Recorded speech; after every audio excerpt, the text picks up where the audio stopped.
through that level of trauma, it's hard to imagine the people that have no one to turn to. Right. And again, that comes down to broken relationships, and without those relationships to help you through hard times, yeah, it's horrible, very traumatic. Oh, that's okay. Come on through. Come on through. Yeah. We're you have your kids are all grown now. Your daughters are grown, and some live in different parts of the country. But your kids, your daughter, one of your daughters is still involved with Redwood Gospel Mission as a supporter of our ministry. Yes. And what encouraged her and motivated her to support this ministry? Well, I think when I first started volunteering at the mission, probably 24, 25 years ago, Elisa, our younger daughter, got involved with me. It was something she wanted to do. Our older daughter was already away at college when all of this kind of transpired in 2001, maybe 2002, and about that period of time.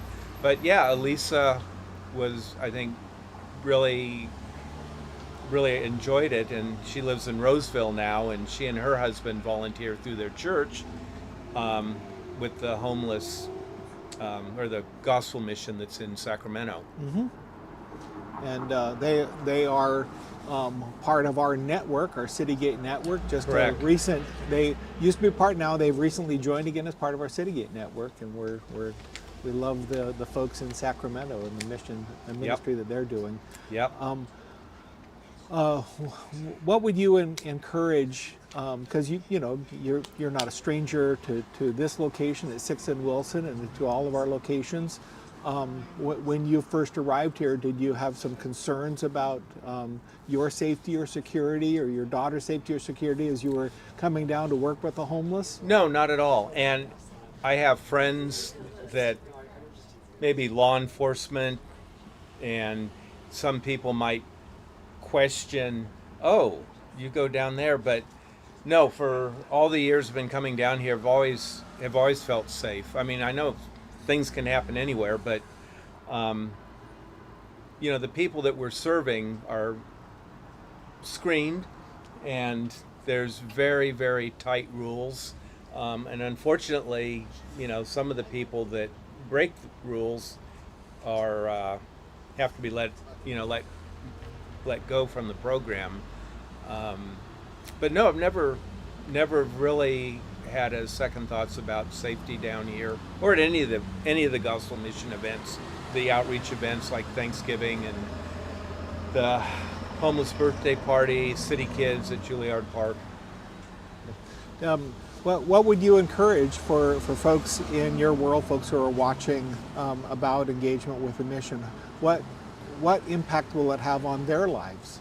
I think anybody who wants to get involved, helping people right here in Santa Rosa in the community. I think I said at the beginning, and I can speak for all of our board members, that just volunteering and giving our time here at the mission gives us life. It's energizing just to see the efforts that we do in the background, and then what happens on the front lines with all of our guests. If anyone's the least bit interested in just stepping in and getting their feet wet, highly recommend giving the mission a call. We have hundreds and hundreds of volunteers. The organization is essentially run by volunteers. Indeed, yeah. We believe ministry is for amateurs. The staff that are here, we're just mercenaries, and we're mobilizers, but the real ministers are the volunteers, the people that come in and give of their time, who are not professionals in a sense that they're not doing, they're not paid for what they do at the mission. Right. It's amazing.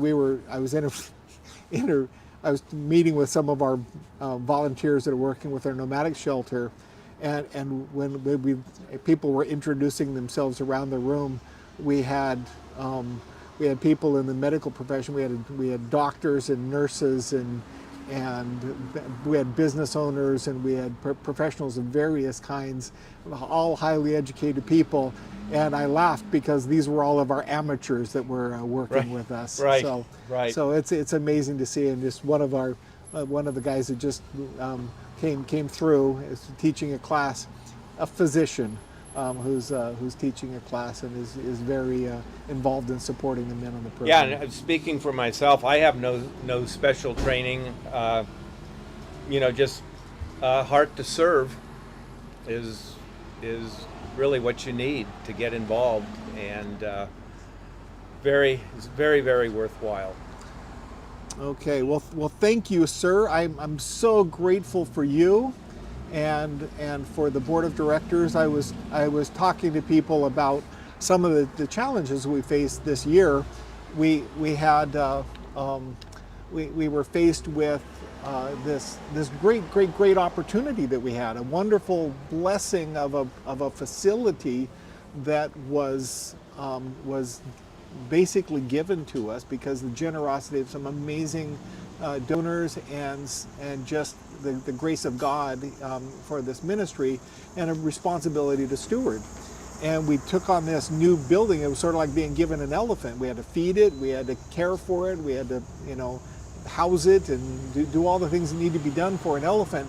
And we were afraid that we couldn't continue to do our emergency shelter for women and children in the Rose, or our nomadic shelter ministry, Entertaining Angels, and those were on the chopping block with the new budget. And meeting with the board, and the board said, absolutely not. We are not going to cut our budget by not providing emergency services to people in need. That was a heated discussion at the board meeting. We had one or two board members that were very vocal about, no, I hate to ask you, but need to go back and rework the budget. And I was just talking to Christina when she was done getting interviewed a few minutes ago, and she had just gotten an envelope. Apparently she's getting 4 new people to come in to our women's emergency shelter, which will make it full, completely full. And so by God's grace, we're able to serve people, women in crisis situations, and that has an impact on all of our ministries. We'll be able to see some of those women take the next step through our ministry at our family campus. And the same is true with our nomadic shelter that will be starting again November 1st. So, so I'm grateful for a board of directors that overrides my silly ideas. So thank you for the role that you play on that. No, board. It's great. It's all good. All wonderful. Okay. Well, thank you. Thank you. Appreciate it. Good. God bless.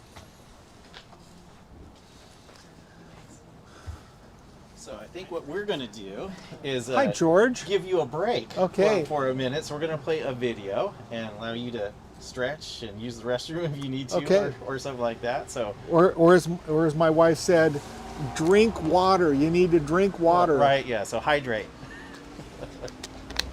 So I will do that, and we'll take a break, and hope you are blessed by this next video that is coming up. It is about the New Life program. Came to Manahome and to Christ. I was dead in my sin. I had to be inebriated. I hated myself to such a degree. There was no way out. I had no hope. I plotted my death for 2 years, those 2 years. My life before the New Life program was just a waste. The wife had left. I was in my apartment. I was behind on rent. The car got taken away because of a DUI. It was bad.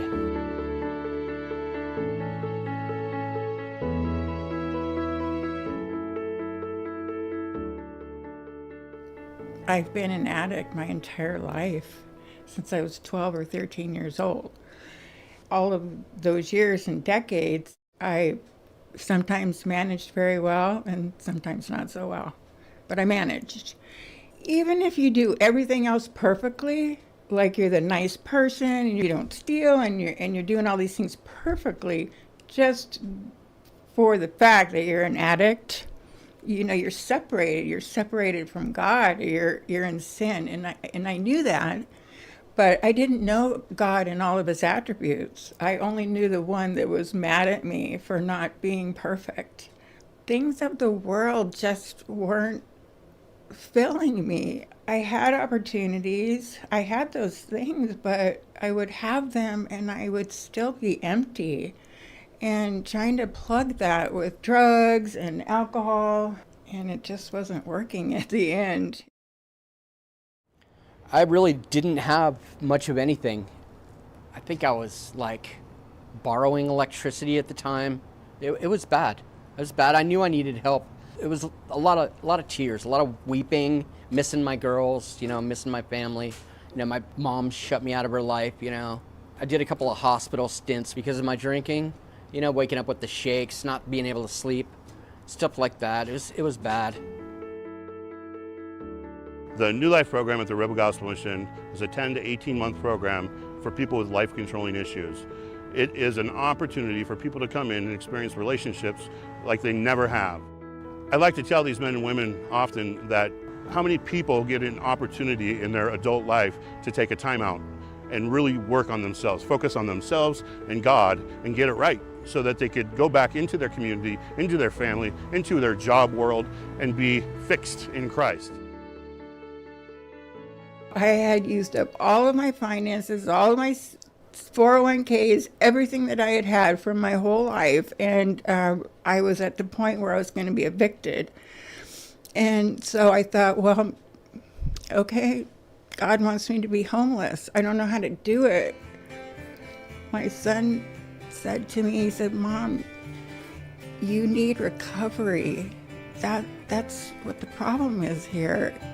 So somehow, I don't know how I found the srmission.org website, but I found it on the computer, and it brought me to Manahome and the application, and it was something that I could do.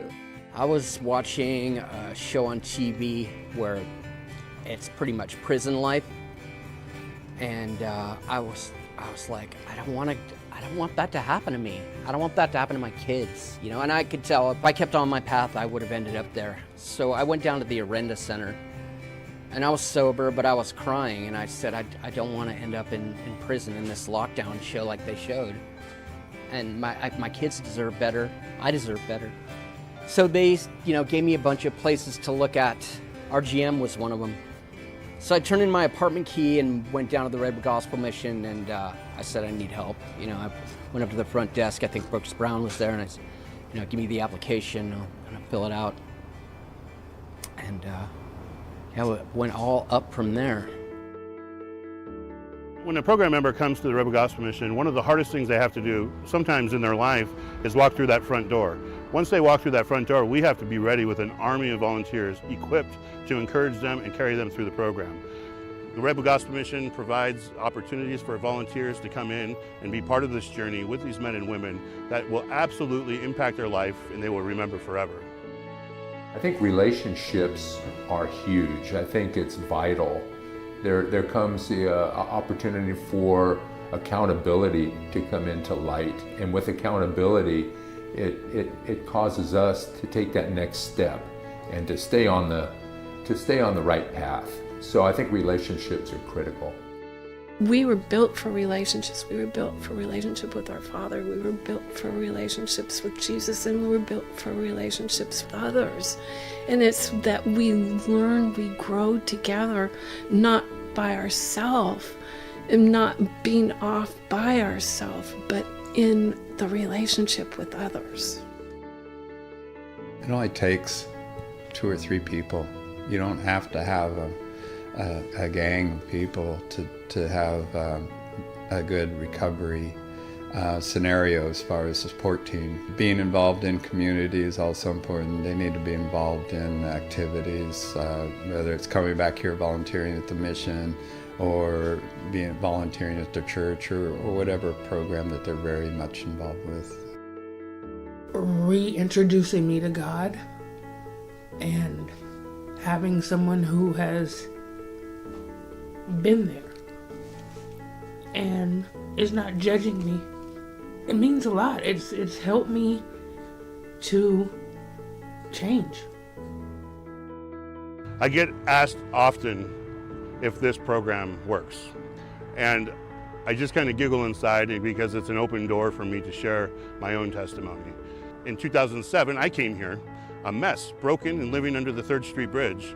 And because of the grace and power of Jesus Christ and all the relationships that I was able to build at the mission, I was able to get new life. The Lord wants us to be in relationship. But to think that, I've graduated from the program, check, done. No, it's a lifelong process.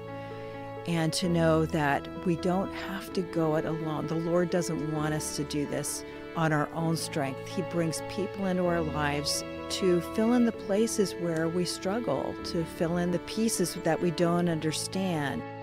Staying connected to the RGM is huge. I don't think I would have had this much sobriety had I not stayed connected with the RGM.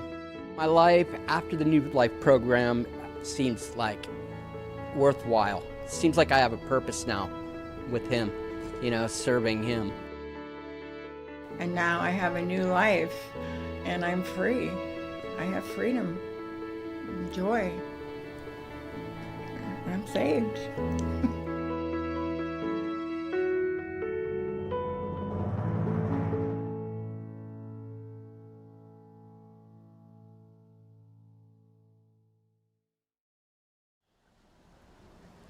Okay, hi, and welcome back to the show. I am here with my friend Sam Ojebola.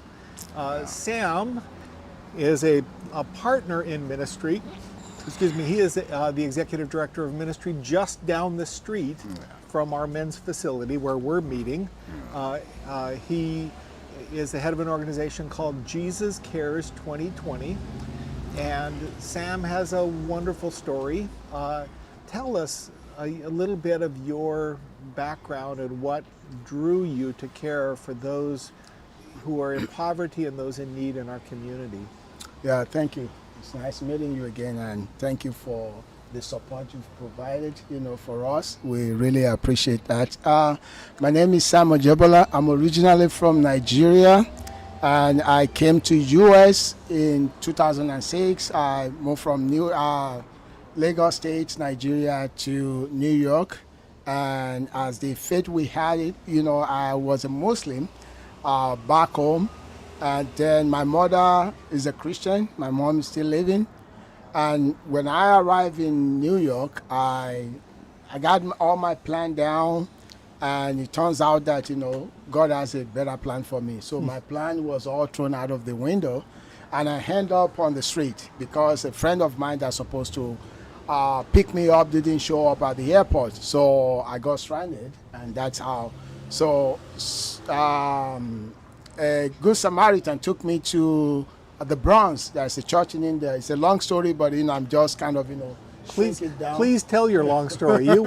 We've got nothing but time. I'm here for 24 hours, so you've got plenty of time to tell your story. So, what actually happened was I was there, and on the 3rd day, my body was started shutting down because I didn't have any money on me, and I didn't have jacket. I'm wearing a jacket now, so I didn't have the jacket. It's like this is how I came from Nigeria. It was hot when I was coming. So I arrived in New York in November. Oh my! So it was cold, and I didn't have a jacket on me. So I was no money, no jacket, no nothing. So I was on the street just trying to find a way out, and I had my return ticket with me. So on the 3rd day, I decided, I got to go back because I felt like the cold was taking toll on me. And I said, it's better to just go back home and just tell the story. I've been to America, I saw it, it's a nice place, but I came short. So I was going on escalator, and I had a lady just speaking my language. And I ran down and I explained my situation to her, and she said, oh, wow, God is good. And she said, I didn't have anything to do in Manhattan today, but I woke up this morning with a voice telling me to go to Manhattan. And I think this is what God wants me to do today. That's why I'm here. And he said, you know what? Just give me a second. Let me quickly see a friend off, and I'm coming back to you. And she came back just right away. And she said, okay, I'm a nurse, and I believe this is what the Lord wants me to do. I'm going to call off from my work now, and I'm going to focus on God's business, because I know there is a reason why he told me to come, and I think you are my assignment. And she got on the phone, she called off a job that day, and she said, my house is full, but I want to help. And I said, I'm a Muslim. I was like, oh, interesting. So she said, we are in Manhattan now. There's a central mosque there. I want you to go there and ask for help. And I will stay over here. And I went to the mosque and I did my prayer and I did all that. And I approached the person that was in charge there. And I explained my situation. He said, are you hungry? I said, yes, I'm hungry. So they gave me a lamb stew and rice. I ate that. So, and I went back to that lady. I said, oh, yeah, they really help us. It was like, do they willing to house you to, help you further? I said, no. She said, go back and ask. So I went back and asked the imam. He looks like a Pakistani. And he told me, no, we cannot help. So I went back and told that lady, and she said, okay, now we've tried your Muhammad, and not to kind of, just, she said, now let's go try my Jesus. So she said, I live in the Bronx, and there's a church that I go to, is in the Bronx. And she took me to the Bronx. 1175 Boston Road. That was a New Cathedral Church under the Bishop Alexandra Joseph. So that was the church where I got saved. I went in there, and it seems that they've been waiting for me. Honestly, they love. And I just, I want to say this. I'm praying and hoping that the church will go back to that first love. That just seeing people just love on them.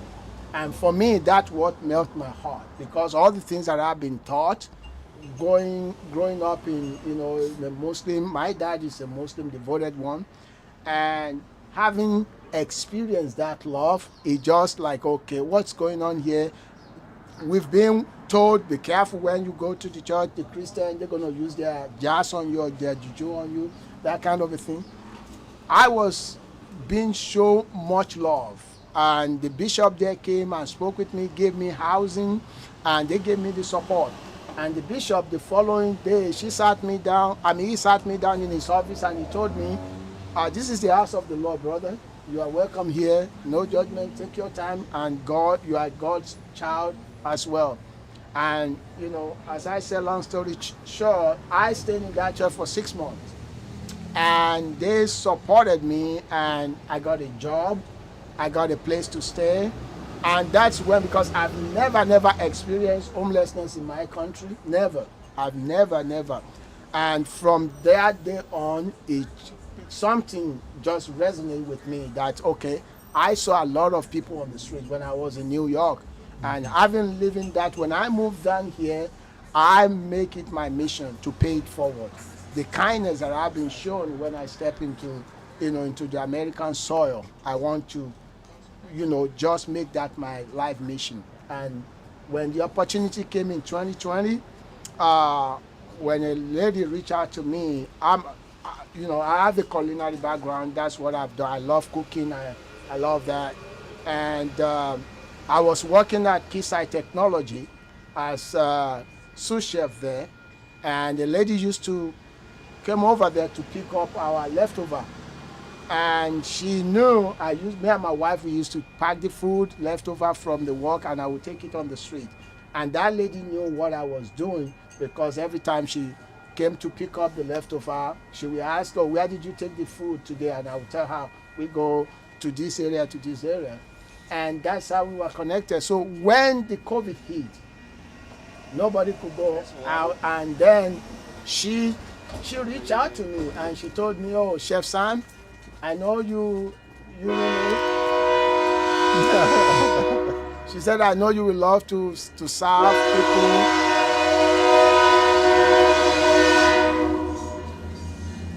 Okay. So that, I know you have a heart to serve people, and we find a place now that St. Vincent de Paul. And to be honest with you, I moved down to San Rosa in 2007, and I've never reached out, but it's always in my heart. So I didn't know St. Vincent de Paul. I didn't know such a place. It's available in my community. And 2020, I stepped up. We rescued the program, and then the rest is the history. So, and I believe, as a believer, we were praying because Jesus Care 2020 was birthed through a prayer group. So I lead a prayer group, online prayer group. We call it Kingdom Watchmen. So we pray together every day, and last Saturday of the month we do fasting. And during that is when I felt the Lord is telling us to reach out into our community, that you pray, you fast, and you giving, but you are not doing the work that you're not feeding me. So, and that's what got me to reach out. And I told the people in our prayer group that we need to do that. And the Lord started with me. Okay, He opened that door, and I took it. And I told the group, I think this is what the Lord is asking us to do. And that's how, Jesus Care began. So we started from there in 2020. Okay. So, and for those who don't know, you mentioned it kind of, but so St. Vincent de Paul had been around for many years, but they decided to stop doing the program that they were doing. Yeah. And so there was a void, and it was at that very time that God was putting it on your heart, so you just were able to fill that void because of the prayer and the fasting that you guys were doing. He led you to that ministry. Yeah. Now, there are folks in our community that say, well, wait a minute, you and the Jesus Cares and RGM are doing the same thing. But in a sense, we're serving some of the same people, but in a sense we're certainly not competitors, that's for sure. Yeah. How do you see that we integrate with you and you integrate with us in terms of ministry? I mean, there's a huge need. For me, is that the food is the most important of, human survival. Beside the air and water, we need food. And Redwood Gospel Mission is kind enough that, you guys have been doing it for years, serving the breakfast and dinner. But the lunch is missing. And I believe when St. Vincent de Paul was doing it, they were doing breakfast and then lunch as well. So when we came in, I realized people were coming here to get lunch, and then they come for dinner. And I said, okay, so we can do lunch so that at least it's a 3 square meal that people are getting, and then do other wraparound services that, okay, we connect them to other things that, maybe it's because there is no organization that's doing it all. When it comes to homelessness, service, it's not one heart fit it all. So there's still much need, even with all these agencies that is around. So that's where we come in. We fill the gap of the lunch, and then we've been working together. When the kitchen was, closed, when we were open before we closed in 2024, this is where we get the food. We come here and get the produce here. So because a lot of food end up in the compost, but we take it instead of the food going into compost and all that, and we utilize stretching the food as far as we could, and the people get fed. And so it's a lot easier for the other agencies when people are fed to be able to help them get house, get a job, and some other things that people need, because an hungry man is an hangry man. That's right. So, so you are more than a meal, right? Yeah. Tell us what, because you have your own personal experience, Yes. and that how does, first of all, I'll ask a question that I've asked many people. How does your personal experience with homelessness inform the ministry that you do with people who are experiencing homelessness? Yeah, you know, if I've never been, you know, I came and I experienced that. God took me there because of this. Because if I've never experienced that for 3 days that I experienced it, no food, no nothing, I will always look at these people that they are lazy or something like that. But because I went through it and I saw how important it is, it connects my heart, the heart of the Lord, to what I'm doing. It is that the compassion of the Lord and to see the need of other, so that, you know, my little dollar, I can spread it to share 20 cents with somebody that is in need. And I still have 80 cents that will still get me to meet my needs. And for me, it is that, you know, that little things in there goes a long way for a lot of people. I have a cup of tea here now. There are some people that they don't have access to that. Right. You know, but if I can provide that for somebody, that is all somebody need to make their day, to know that, oh wow, God really cares about me. Somebody is still looking out for me. And for me, that's where, you know, our ministry come with what I've experienced in the past. So I'm going to provide a little interpretation of what I heard from you as you came to America. Yeah. You had family, you had support, you were in Nigeria, you had people who would support you. Yeah, I have my job, I was, you know.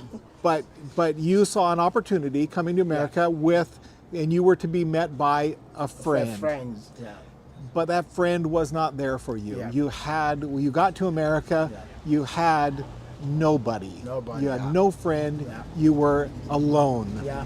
I think I read in the Bible somewhere, maybe in the very first chapter, it is not good, For a man to well, be- maybe the second chapter, it's not good for a man to be alone. Yeah. You experienced what was really not good, right? Yeah. Yes, yes. And so the lack of relationships really for you caused your homelessness, Yes. caused your hunger, Yes. caused your Yes. homelessness. You had no place to go. Yes.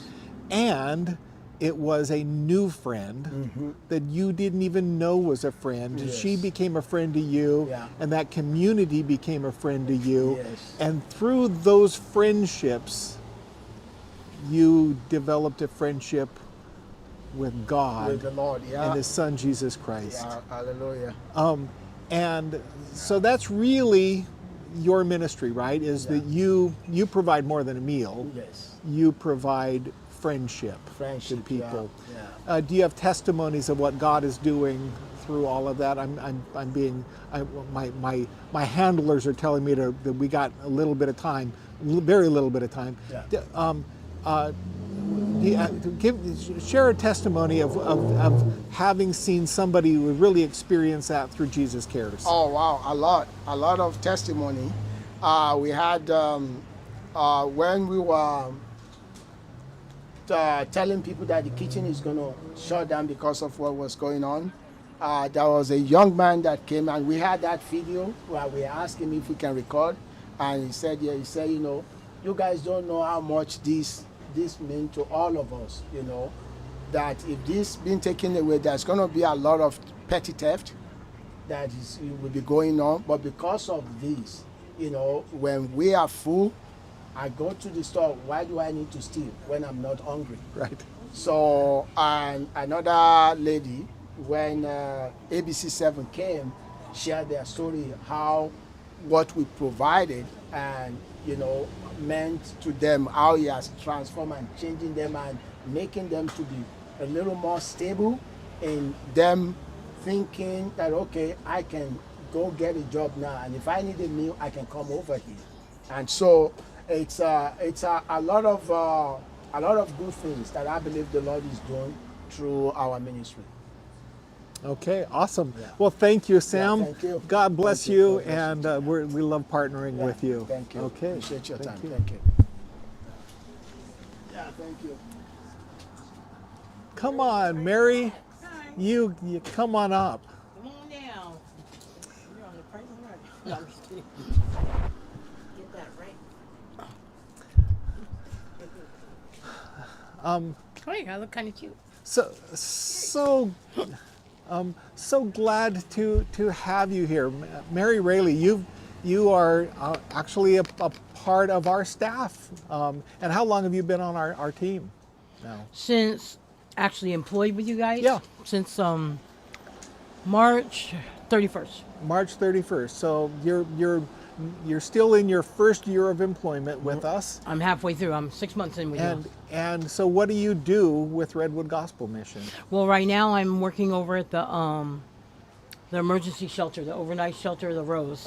They have me over there now. I was at the main... At the family campus? Family campus. And then I heard they were opening up the Rose, and I wanted to go there. Okay. Because I want to work with the women. I want to help the women because I've been there.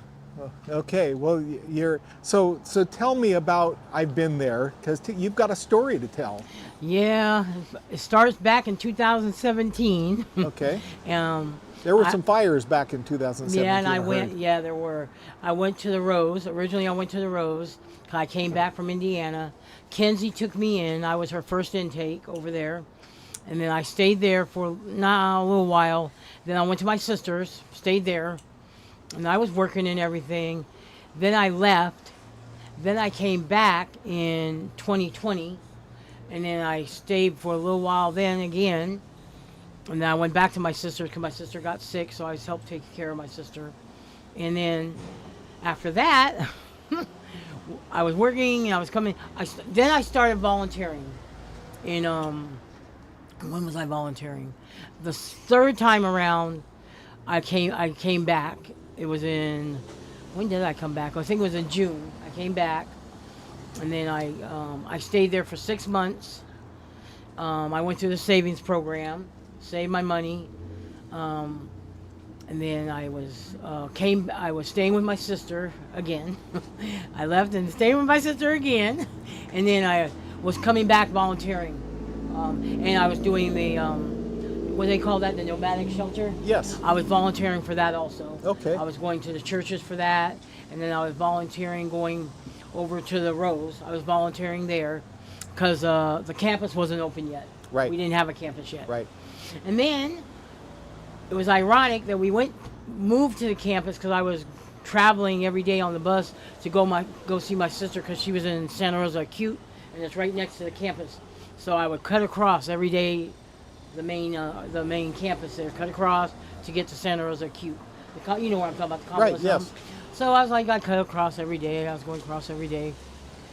And then one day, what happened? What led me to the Rose was my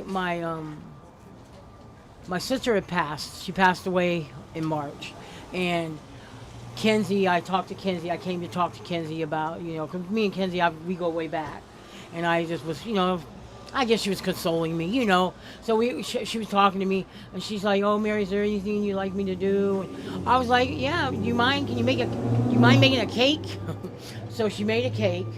I came back and got it for the memorial service because it was like I think a week later was a memorial service, and on March 22nd actually. So I came back and got the cake. I was walking away with the cake. I had my back turned. I told her thank you, gave her a hug, and then she yelled my name. She said, "Mary." I was like, "Yeah," and I turned around, and then I walked back toward her, and she said, "Hey," she said, "How would you like to work part-time on call?" I said, "Really?" And I was all excited, and I gave her a hug, and I was like, "God is good, thank you," because it couldn't have happened at a better time. I needed something, I needed somewhere. Because I was staying with my sister and she's gone, and so I felt like that kind of saved me. You know what I'm saying? Kind of like saved my soul. Because when my sister left, I was in a depression, and that just lifted me, and I knew God was watching out for me for real. Mm-hmm. Excuse the way I talk, but that's how I talk. No. I felt he was looking out for me, and he talked to Kenzie through, and she offered me this job. So I went every time they needed me. They call me, they're like, "Oh, so-and-so didn't show up." And I was like, "Okay, I'll be there." And I'd be right there, go to work. every single time. Then they lost a person over there, one of your staff members. And then Lissa came to me, and she asked me would I like to have a full-time job. I'm like, yeah, sure, yeah. So I'd love to have a full-time job. So her and Kenzie offered me a full-time position there on swing shift. So I worked that shift for quite a while, and then the Rose opened up, and then 6 months later, that's where I'm at. I'm at the Rose. I work overnights over there. And the Rose is full. Yes, it's getting full. It's almost there. I think we have 4 new intakes today, so that really makes it full. So what do you think your experience? How do you think your experience helps you in your ministry to the women who are coming to the Rose? Because certainly you said that's where you want to serve, is at the Rose. Well, because I've been there where they've been, and I can relate to them. I've been on, have no place to stay. I've been basically not on the street, like on the street, but I have, jumping here, going over here, going here, trying to figure out what I'm going to do. I had places to go, but it felt like I didn't want to go to those places, They were out of town, and I wanted to stay close to Santa Rosa, and I just felt I could, and I knew a lot of people from the Rose from previously, and I just feel I have a connection with them, and I can talk to them, I can minister to them, and I know like they come to me all the time, and I'm like, I know things aren't good now, but God will take care of it. That's what's been getting me, to be honest, I got saved, a while back ago, and that's what's been getting me through all this. And I tell my daughter too, like now, like God is good, you just gotta, pray, and things will get better. That's how I feel. So things that happened since you first came to the Rose, you came to Christ. That was a big event in your life. You reconnected with your sister. Yes. And you were able to be there with her until she passed. Exactly. And so that was a reconciliation. And that was a blessing. And you developed a whole new family, both through church and through through people like Kenzie and the community of the mission. Yeah, because they're very supportive. Everybody's very supportive. Because I go through admin a lot when I catch a bus. Yeah. And I go through the admin, and everybody knows me in the admin over there. I always say hi to them. Yeah. And I just feel I have a connection with them too, and they're just really nice people, and I love being part of the family, this church family. Yeah. I love it because I've never been like this type of person to be, into the church family and going to church, and to be honest, I've never really been like that. I just, I believe in God and all that, but I've never like gone to church and had a church family and people that really care about you in Christ. I've never had that. And do you think that that's a difference maker for you? Big difference maker for me. Big, huge. And then that helps with you in working with the ladies at the Rose to talk about what a difference that is in your life. Right, because a lot of them come in there with despair. They don't know what to do. They have nowhere to go. And I tell them, I know it's hard. I know it's, you're coming off the street. You need a place to stay, but just God sent you over here. That's what God sent you here. You can get a meal, get a bed for a night. It's not it's better than being outside. Yeah, that's true. Way better. Way better. I mean, and they're the Rose is like a home. Yeah, it is. I mean, it is. You got kitchen, you got food. You got your needs taken care of through Him, through God. That's how I feel. I feel He's been blessing me, and I've been getting blessed, and I've been getting blessed. So if somebody's out there listening, wanted to consider volunteering, what would you say to them about volunteering at the Rose? I would tell them, if you consider volunteering for the River Gospel Mission, it's a very good place to volunteer for. You have the people there are wonderful. You get a lot of joy out of it, and it's just really fulfilling. It's really, to volunteer is very, very fulfilling. I love to go volunteer there. I loved it. And I still go volunteer at places when they have events and things. And I coordinate with Tina. I'll be like, oh, do you have, I'll ask her if she got something I can do. But if you want to volunteer and you're looking to volunteer, we're welcome to take you at RGM. You can call Tina, our number at Redwood Gospel Mission.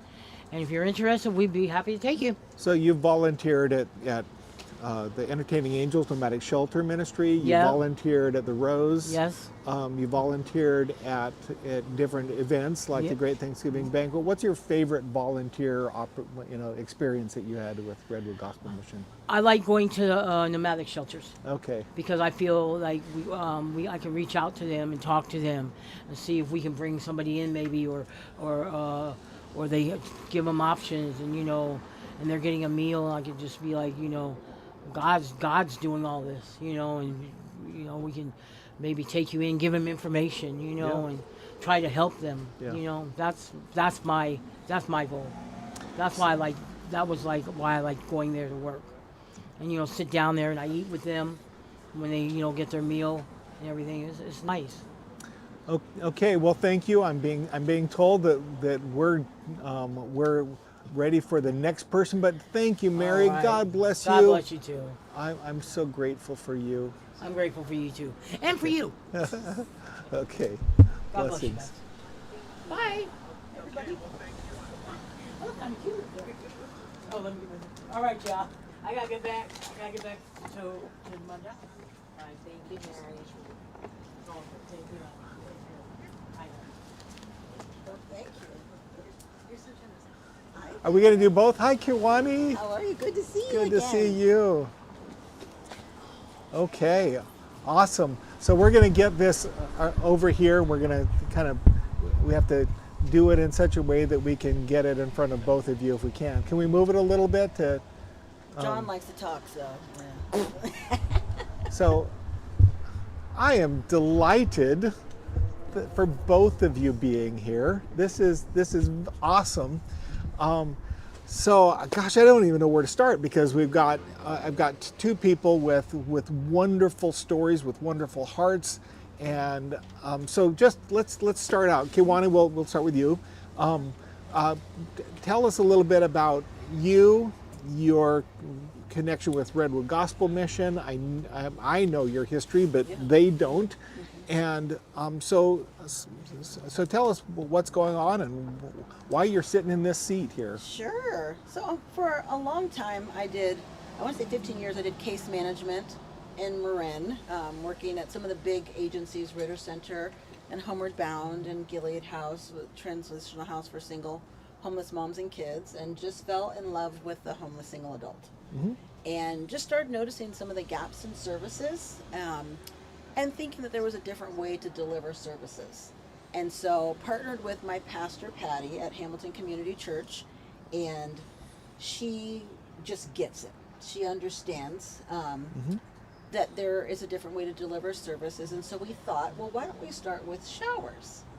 And so, so we went to the city and we said, okay, can we pay for a permit for us to demolish our bathroom essentially and then build in showers? It didn't work. And then I went up to see you for something and you invited me to use the showers. And ever since then, our world has changed.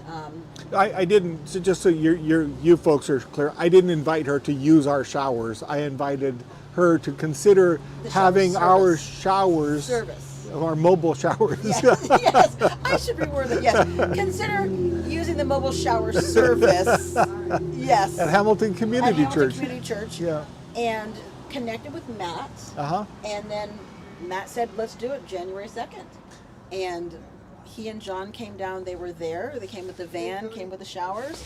And I don't think that there were that many people the first couple of times. Mm-hmm. And yeah, like 3 or 4 the first few times. Yeah.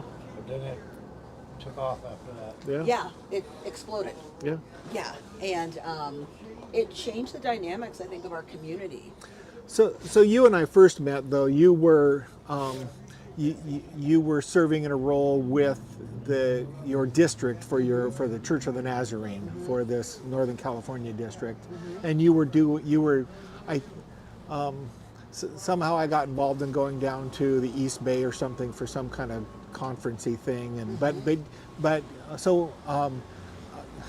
we had this big hope that we were going to do something regional with the churches, but So Hamilton Community Church has been a great start with that. So you got us connected with you, and then it has expanded from there as well. What's happened since then? So it's gone down. For some reason or other, we had great shower services going on in Marin a few years ago, and then it seemed to just evaporate. And so people were wondering, who is this shower service that's going to Hamilton Community Church every Thursday? And so word started to spread, and now you are providing shower services, and John's going down on Mondays to Ritter Center. And so it's gone from Novato to San Rafael, which is great. And I want to say right now, are you one of the only service providers for showers? Yes. Yeah. So there's great need in our community. So talk about showers. I mean, obviously showers are important for hygiene purposes, but obviously once a week shower services for some people isn't going to be the difference maker. What do showers mean for Hamilton Community Church? What does that look like in terms of ministry and relationships that are developed? Well, first off, I would say that showers are the first step in the return to human dignity. Okay. That I see people that come out of the showers, sometimes they're in there forever, and I'm like, John, who's in there now? And he's like, they're still in there. That they're just getting the moment to be by themselves for the first time in however long, and to just be. And they come out and I see them and they're like, that was so refreshing. And then they're able to go have a meal, and they're just beginning to return to themselves.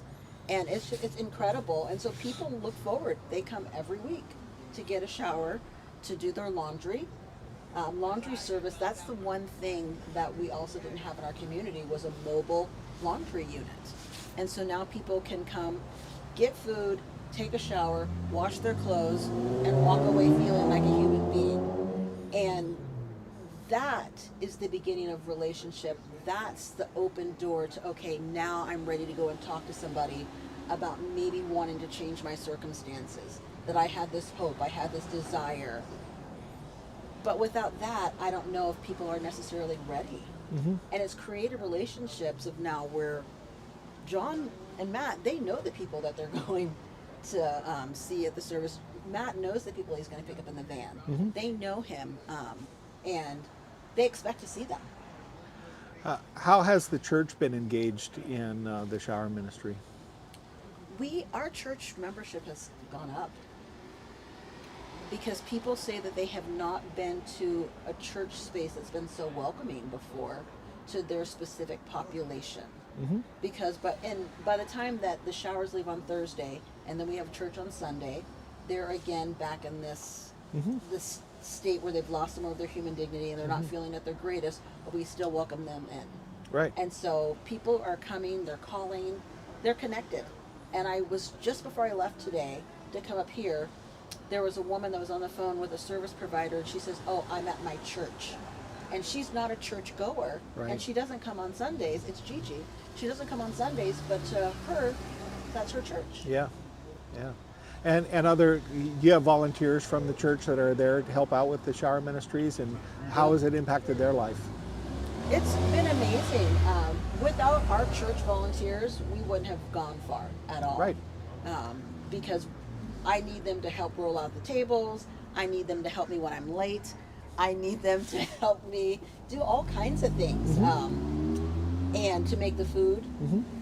And to send people away with food. We need each other, and it's just changed everybody's life, and I think it's changed the perspective of the individuals, and it's drawn our community together.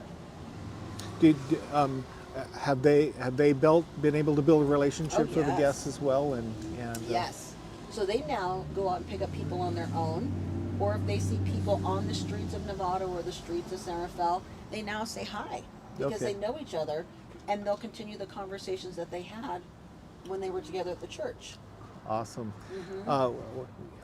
It's a fairly new ministry, right? It's a very new. So have you seen anything that you would say, well, this is really first step transformation in a person's life? Have you any testimony that because again, it's a fairly new ministry, and I think relationships are slow ripening fruit, but anything that you would stand out? Obviously you talked about Gigi saying, this is my church.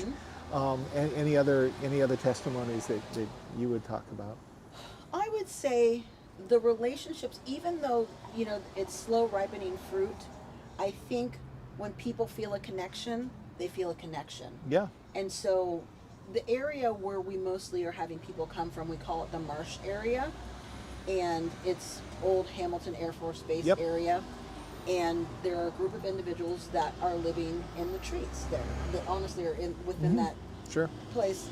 And there was a death a few weeks ago, maybe about a month ago, and they called us to come out and deliver spiritual care. Oh, wow. And so we were able to go out there. I went out there with my pastor, and we were able to pray with the individual's children that had shown up and were wondering, what are these people doing here? And then also to pray over the area where he died. So to kind of change the space, to kind of just, and to change the way that they were thinking about it. And then people started, you know, they come to church now and want to say, you know, hey, I want to talk about the loss of so-and-so. And so people are changing, and it's happening slowly and in ways that you wouldn't expect. But people are changing, and it's changing us. Amen. The way that we think of things and how we do our services. And now we actually do our services differently at our church.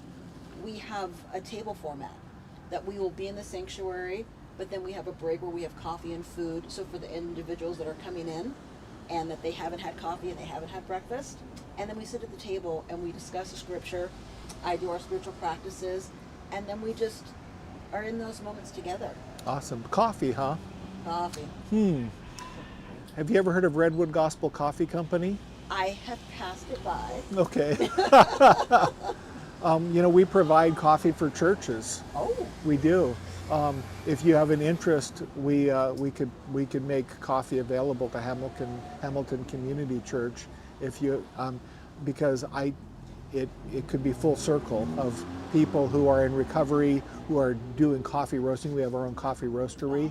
And so we do three things. We provide meaningful training for people in recovery. We provide Christian community development for people in impoverished countries through growing coffee and selling coffee. And then we increase the reputation of church coffee. Oh. So if you want to improve the reputation of church coffee, of your church's coffee, you could have single origin specialty roast Redwood Gospel coffee. We would love it. Okay. Yeah, coffee's a big deal. And we have coffee on Thursdays. They come out of the shower, they can get a cup of coffee. We think so because that's why when churches have coffee hour, you think that the coffee would actually be important for coffee hour. Right? So, well, that's amazing and awesome. And so our mission statement says that in the grace and power of Jesus Christ, the Redwood Gospel Mission mobilizes our community to minister to people in need so that lives are transformed. And we believe that it's not just the lives of the poor and the needy that are transformed, but it's the lives of everyone in the process that gets transformed. And you just described transformation that has taken place in your church, a way that you do church differently, a way that your church has been transformed through the process of caring for people in need. That's an amazing thing. You know, the person she was saying that said this is my church is actually one of the shower guests. Yes, yeah, Gigi. You said Gigi was a shower guest. She's a cancer patient. Oh my goodness. And, but she's died already now. Wow. Praise God. So John, since you have the mic, you are what do you do with Redwood Gospel Mission? I get to help facilitate the shower ministry, mobile shower ministry. I get to go to certain locations on certain days of the week for certain time periods, and I get to bless people with shower and laundry, and I get to share the gospel with them. My volunteers share the gospel with them. But then I also work on a little something else that a wise man once taught me, and that is the biggest problem that we have with the homeless isn't that about the job and having a home. It's about relationships. and somewhere along the line, somebody's damaged that window. So a lot of time I'll let my volunteers that work with me do the praying and ministering while I work on the relationship side and build that up so that they get more confident in it, so that when somebody does get them a job or they get a housing, they're able to sustain it, not be back out on the streets 2-3 months later. You're not solving the problem just by throwing them in the house and giving them a little job. You got to work on the core problem, and the core problem, which I've learned, is relationships. Amen. So, and you, and that was, you know, that's born not only out of your philosophy and theology, but it's born out of your own personal experience. Tell us a little bit about your own story. Well, I was an abandoned kid at 5 years old, raised by the government. I turned to drugs and alcohol, but I was a functioning addict and alcoholic. I maintained, work the whole time. I tried recovery several times, but I didn't try it with God. I had a wall against me and God because of what I went through as a child, and I got so messed up on drugs to where, even though I owned my own house out in Rio Negro, I was too embarrassed to go home in front of my kids, and I would sleep underneath River Road.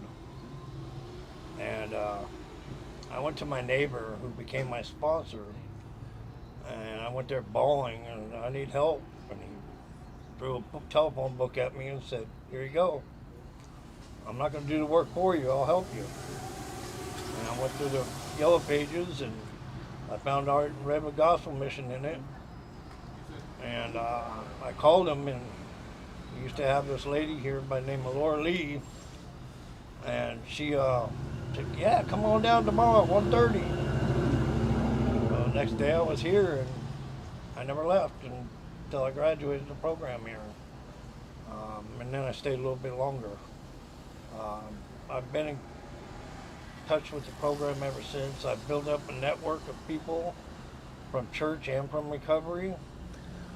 And I had a great coach, great mentor, and it's helped me through life and through all the changes and ups and downs. And then I had some friends that used to work here come to me and ask me to take over the shower ministry. And I thought about it, and I was weighing job with a lot of money and benefits, job with no money, no benefits. Little money and benefits. But free donuts, right? Yeah, you got free donuts. I went to my coach and mentor, and I talked to him, and I said, "Man, I really want to do this, but go send do it. God will provide. God has a way of making sure you get what you need while you're doing His work." And so I accepted it. Okay, let's do it. And when I first started, we had this little tiny trailer that a big guy like me had a hard time getting around the wall to get to the shower, let alone clean it after every shower. And we grew so big, I was doing almost 400 showers a month. And Mr. Gilman and one of the board of directors called me in and said, "It's time to find something different. You got your boots on the ground. You know what we need, what would work well." And I found the ones that we have now. So we have 3 showers. That's still the little one, and that's in our Mendocino ministry. And then the other 2 are used for Sonoma County and Mendocino counties. Sonoma and Marin. I mean, for Sonoma and Marin counties, excuse me. Sonoma and Marin counties. And primarily you are responsible for the 2 big shower units and laundry facilities we have. So by God's grace, we'll eventually grow with another staff person, and we'll be having both out every day of the week, but as it is, where your hands are full, right? Yes. Okay. I'm out 5 days a week, sometimes 6 or more, depending on if we have events or something going on. Yep. But I go everywhere from Cloverdale to San Rafael and almost everywhere in between. Yep. Well, praise God. San Rafael is the only place that I don't do laundry at because there's just too many people. And if I start at 10 a.m. there. If I did laundry, I wouldn't get out of there until 1 or 2 o'clock the next morning. It's just too much. And the Ritter Center asked me not to do laundry. Okay. Okay. But I do 30 showers every day that I go out there in San Rafael. Wow. Regardless. Huge need. Wow. That's awesome. So you were talking about, Kenny, you were talking about doing something different because you served as a case manager in several different, or 3 different agencies in San Rafael, and that there's no question, housing is a huge need, and our approaches over the last, certainly about 8-10 years have been housing first and getting people in housing, getting people in housing, getting people in housing. But you saw that there was another need. What did you feel was the root of that need more than anything else? What I noticed was that they were providing behavioral health, there was medical care, but there wasn't any spiritual care. Or if there was, it was very sparse. And a lot of people weren't concerned about the individual, about the interior world. And I realized that was something I was really drawn to and curious about. And so that's what I mean about something different. And whether it's sharing the gospel with somebody or just attending to their humanity, that's the part that I noticed. So we, and not to diminish the value of behavioral health or medical care. Obviously, Redwood Gospel Mission provides both. We have a medical clinic here and at our family campus and at the Rose. So we do provide medical care, and we also have behavioral health at all 3 facilities. But there is, clearly a great need for spiritual health. We believe that there are 3 things that people need, and if relationships are at the core of everything, there are 3 relationships that need to be addressed. One is a relationship with God, having a right relationship with God, having an understanding of the depth that God's love is for us, the height and depth and breadth and width, as Paul says, of God's love for us, and that right relationship needs to be restored. The second one is a right relationship with ourselves, understanding who we are in Christ, that we are truly imago Dei, that we are made in the image of God, that we have that God worth in us, and that people don't understand that coming into our ministries, and that being restored is so important. And the third thing is a right relationship with other people. We see so many people so isolated, and we use this verse from Ecclesiastes several times today, that if one falls down, his friend can help him up, but pity the man who falls and has no one to help him up. The importance of those relationships.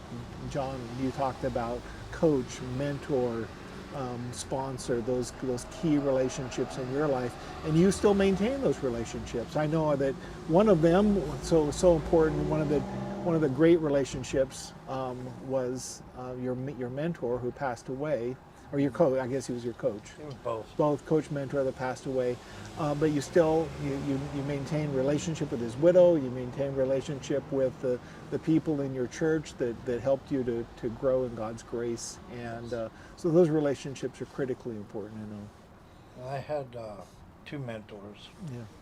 And they're both passed. Antonio was the other one. Oh, right. He was my first mentor. Yeah.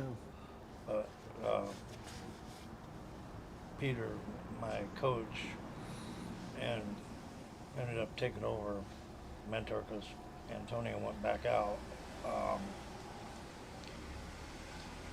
He was like a father figure to me. Yeah. And to many, a great man of God. Yeah. So, and now we, because of what God has done in our life, can be that in other people's lives as well. So, okay, well, thank you. Anything you want to add? No, we are just so thankful. Okay.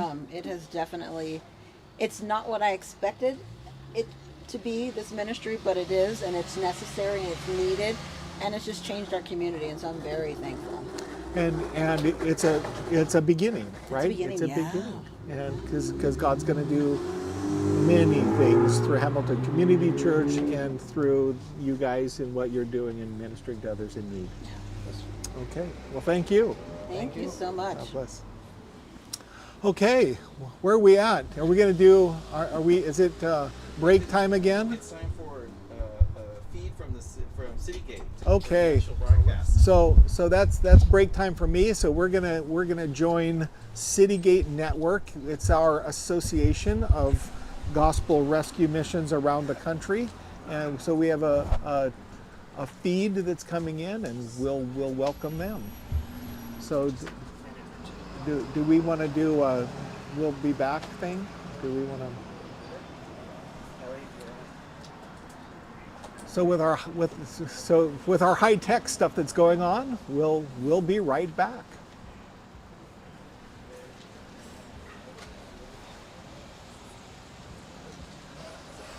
It's on. Look at the candy. Just kidding. Let's save it for later.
Well, welcome everybody to this conversation, which is between myself and with Rich Stearns, the President Emeritus of World Vision and been a good friend for well over a decade. And Rich, so appreciate your leadership of World Vision globally, especially in reaching out to helping children, and especially in the area of really crisis and being able to say, how do we serve and love in the name of Jesus? But as president of World Vision, that really wasn't your initial calling, or maybe it became a calling, but really your background was more out of the business world. And why don't you share just a little bit of your time at Lennox and how God worked in your heart to begin to move you into a place of humanitarian aid and being able to care for people as how you lived out your faith?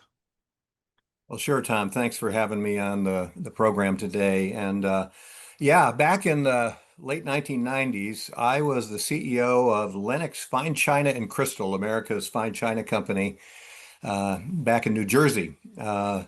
And as I like to say, I was minding my own business when one day a recruiter called and said he was representing World Vision, and that World Vision was looking for a new president. Now, my wife and I had been donors to World Vision for about 15 years at that time. So we knew of World Vision. In fact, we knew the president of World Vision, who was then planning to step down. But I basically said to him, well, that's a hard job to fill. You need somebody that's, part CEO, part Mother Teresa, and part Indiana Jones. And, good luck with that, right? Finding somebody. But and of course, as recruiters often do, later in the conversation, he said, well, what about you? Would you be a good candidate for World Vision? And I think my voice went up about 3 octaves, and I said, me? Surely you don't mean me.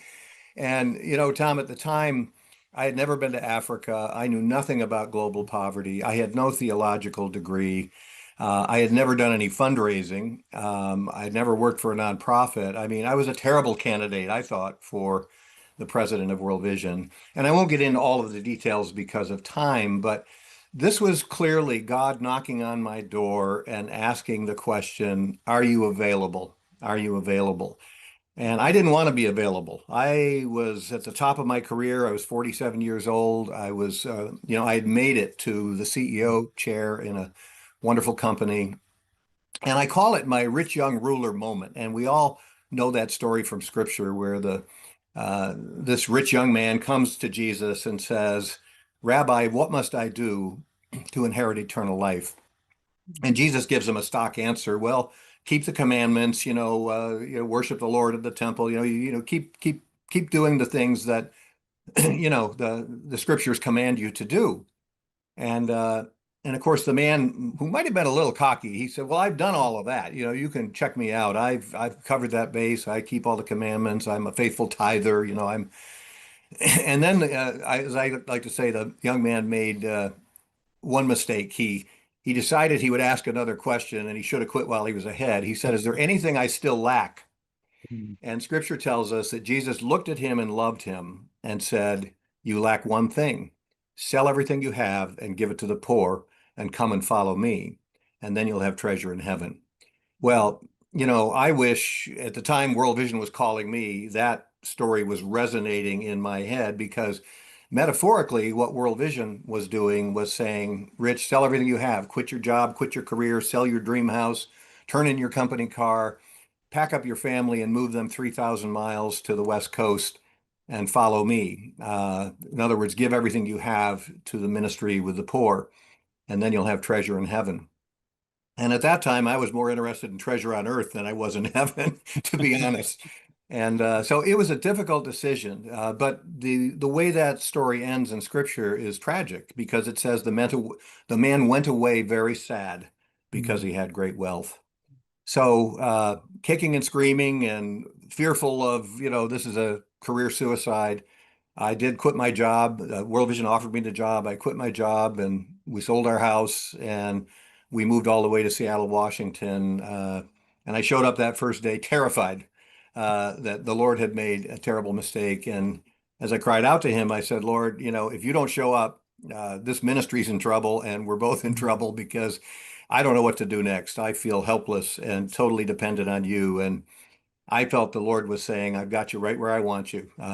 You are totally dependent on me. Now keep showing up and watch what I do. And that's what I did. And I served for 20 years. I ended up being the longest serving president in World Vision's history. So yeah, that's how the Lord got my attention.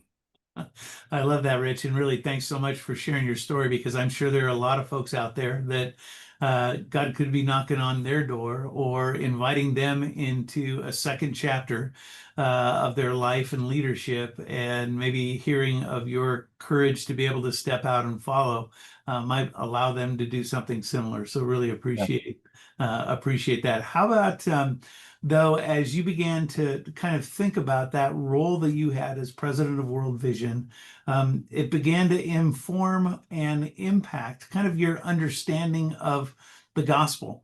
And one of the things I appreciate that is the book that you wrote, The Hole in Our Gospel, which was really significant and almost shares for you of certainly coming to a place of faith in Christ, but then this second conversion of looking at what does that faith really mean, or how do we live it out, or engage or act in it. And I just wanted to kind of read a quick excerpt out of that I've appreciated over the years that you wrote out of The Hole in Our Gospel when you say, we're the carriers of the gospel, the good news that was meant to change the world. Belief is not enough. Worship is not enough. Personal morality is not enough. And Christian community is not enough. God has always demanded more. When we committed ourselves to following Christ, we also committed to living our lives in such a way that a watching world would catch a glimpse of God's character, his love, justice, and mercy through our words, actions, and behavior. We are Christ's ambassadors, wrote the Apostle Paul, as though God were making his appeal through us. God chose us to be his representatives. He called us to go out to proclaim the good news, to be good news, and to change the world. Living out our faith privately was never to be an option.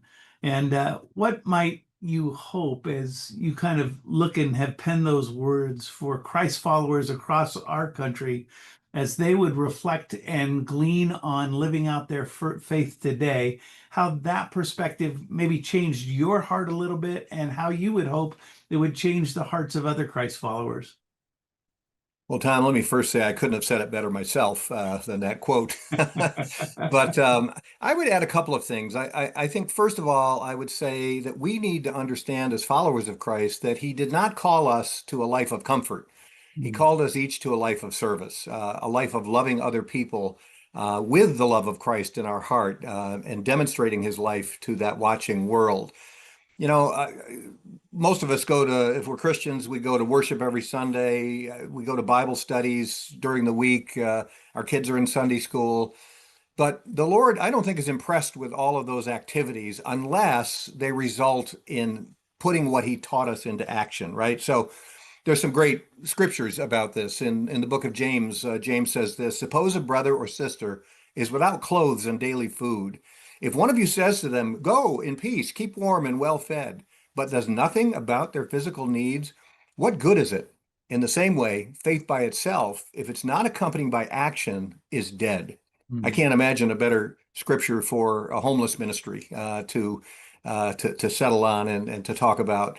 There's another one in 1 John chapter 3, where John says this: if someone has enough money to live well and sees a brother or sister in need but shows no compassion, how can the love of God be in that person? Dear children, let us not merely say that we love each other.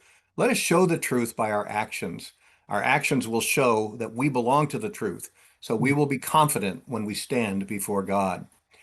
You know, just in closing this question, this answer, there is a real simplicity to our Christian faith that is often lost in the complexity we create around faith, right? Um, the Lord gave us the two greatest commandments: love the Lord your God with all your heart, mind, and strength. And he said the second commandment is like it: love your neighbor as yourself. And I would add a third great commandment, which is the Great Commission, which is about sharing the love of Christ to everyone so that they too can become disciples of that same loving Lord. So love God, love others, and then make disciples of other people by sharing the love of Christ so that they can also then love God, love others, and make new disciples. So it's kind of a virtuous cycle. And that's the simplicity of our Christian faith that a 5-year-old can understand. We all know the question used to be these little bracelets. What would Jesus do? Right? WWJD. Try substituting the question, what would love do? Because Jesus is love. John tells us that God is love. So what would love do about homelessness? What would love do about refugees? Don't ask what a political party would do or, what should the government do? What would love do about refugees, about homelessness, about those struggling with mental illness or addiction? We need, as Christians, to ask that question, what would love do, and then attempt to do it. Mm. I love that, Rich, because we're really talking about being grounded in love and then saying that our faith has a tangible expression that lives itself out that ultimately impacts other people. And being able to do that. Oh, that's great. Well, one of the questions I have, and again, coming out of your leadership position a little bit, you really engaged in two significant humanitarian crises. One was AIDS and HIV in Africa. The other was around refugees and migrants, especially in Syria. And you've had front row seat to humanitarian crisis. And as we look in the U.S. today at close to 1 million people that are experiencing homelessness and issues with addiction recovery and mental health challenges, what, from a leadership perspective, could you take from your engagement of a large organization that was helping to bring solution to those situations globally to what we're trying to do here on the homelessness front in the United States? What kind of leadership insights could you provide? Well, I think for those that might be listening, big crises are often overwhelming. When I used to talk about to our donors and child sponsors at World Vision about global poverty, and I had the statistics of global poverty that 1 billion people are living on less than $1 a day, and 29,000 children under the age of 5 die every day of preventable causes, and I throw out these huge numbers, and what I found is people were overwhelmed by these big numbers. Like, how could I possibly make a difference? How could I possibly make a dent? In other words, those facts were having just the opposite effect that I wanted them to have. Instead of inviting them to make a difference and do something, they kind of, oh, it's hopeless. We can't possibly make a dent. But what I learned about any crisis like this, no matter how big, it always boils down to helping one person at a time. The world has changed one person at a time. So no act of kindness, no donation is too small to make a difference. We can each do our part. There's a part in scripture where Jesus says, if you have the faith of a mustard seed, you can say to this mountain, you can be thrown into the sea, and the mountain will be thrown into the sea. And, I always struggled with that, really, I've tried that and it didn't work. I tried throwing a mountain into the sea and it didn't work. Yeah. But then I turned it around and I said, well, what if he meant a mountain of mustard seeds, right? In other words, if each one of us as Christians has our mustard seed of faith, what if 100 million Christians in America took their mustard seed of faith and pitched in? I bet 100 million Christians, if we each picked up our shovel, could throw that mountain into the ocean. We could throw that mountain into the ocean. And I think if we each picked up our shovel on the homelessness crisis, we could also deal with that crisis, one person at a time, everybody doing their part, everybody doing whatever small or large role they can play. God is not asking everybody to quit their job and move their family and go lead a homeless ministry somewhere in America. He may be asking some to do that, but he's asking the rest of us to just, be involved and do our part. Be involved and do our part. So I think if we all pitch in, this is a manageable crisis, and we can make tremendous progress in helping these desperate, desperate people who live in our streets. I kind of look at that, Rich, and you would probably say at some point in your leadership at World Vision that the situation around AIDS and HIV was unsolvable, irresolvable. I think probably as we look at people living on the streets in the U.S., that many would have kind of a similar feeling that we can't fix it. Yet your history would say some of these irresolvable situations can be fixed. What hope might you give us as we look at trying to help those experiencing homelessness, that we could get on the back end of this and be able to bring some kind of resolution? Well, first of all, I would want to say to those that are already serving and giving toward the end of helping the homeless in our country, thank you. You're doing exactly what Christ calls us all to do. Every single person you are helping is precious to God, created by God in his own image and precious to him, no matter their circumstances, no matter their religion, no matter, where they are in their life. And many of them are in addiction or struggling with mental illness or just, financial disaster in their life, and they can't afford to have a home. Even women and children, as you know, are on the streets, living in automobiles in terrible conditions. So, but to those who are standing on the sidelines, I might say it's time to do something. We all have three things that we can offer: time, talent, and treasure. We can all do something, no matter how small. My wife and I, we're big boosters of World Vision. We're donors to World Vision. We have been for 41 years, but we give to three different homeless ministries in Seattle where we live because we read the scripture and we see Christ's passion for the least of these. And I can't think of another group that title fits better, the least of these in our country, than the people that are so poor that they're living on the streets and they're living hand to mouth. So with time, treasure, and talent, you can give, you can volunteer, you can advocate to your local government officials for this in favor of doing more. We can all do something. We have to remember that Jesus is going to ask every one of us what we did for the least of these brothers and sisters in our world. When I preach on Matthew 25, that famous passage where the sheep and the goats are gathered together, right? And it's the judgment day. It's not a parable, it's a prediction. And Jesus tells us this story. He gives us this prediction. And he basically, goes through, I was hungry and you gave me to eat. I was thirsty and you gave me to drink. I was in prison and you visit me. I was sick and you cared for me. I was a stranger and you welcomed me. And people say, I'm paraphrasing, obviously, Lord, when did we see you hungry and thirsty and naked? And when did we visit you when you were sick? And he says, I tell you the truth, whatever you did for one of the least of these brothers and sisters of mine, you did it for me. And of course, the people that did those things are welcomed into the kingdom of everlasting life. And the people that didn't get a very different treatment. And I like to say in Matthew 25, this is the final exam, right? This is the final exam. It's the judgment day. And there's only one question on the final. What did you do for the least of these? And fortunately, and that's the question Jesus is going to ask each one of us when that day comes. And fortunately, we all still have the time to work out our answer to that question. Right. And I don't want to get into the whole theological thing. Of course, I believe in salvation by faith alone. But the evidence of faith is what Jesus is looking for in our lives. How will he know whether our faith is genuine? He'll look for the evidence.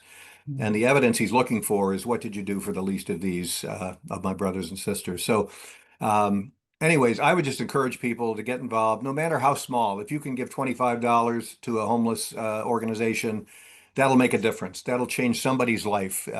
If you can give 25,000 or 25 million, that'll help even more. Or if you can volunteer once a week in a volunteer program in your community, that'll make a difference.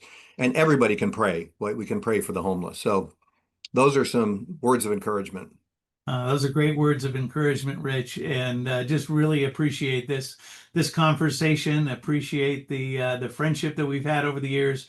Appreciate really, again, your leadership and your involvement and influence for the kingdom. And I think a lot of the things that you shared and have experienced certainly apply to what we're trying to do here today in raising awareness of how followers of Jesus Christ don't stand on the sideline, but jump into the fray, commit themselves, support, engage, volunteer in order to share the love of Christ and live out their faith in tangible, relevant, and significant ways. So thanks so much. Appreciate all that you've shared with us and look forward to how that's going to impact those that are listening during this 24-hour period of Conversations on a Bench. Well, thanks, Tom, and I appreciate what you and Citygate are doing to pull this off and get the word out and invite people to join what you're all doing. All right, good. Blessings. Thanks again, Rich. We'll see you. All right. Bye-bye now.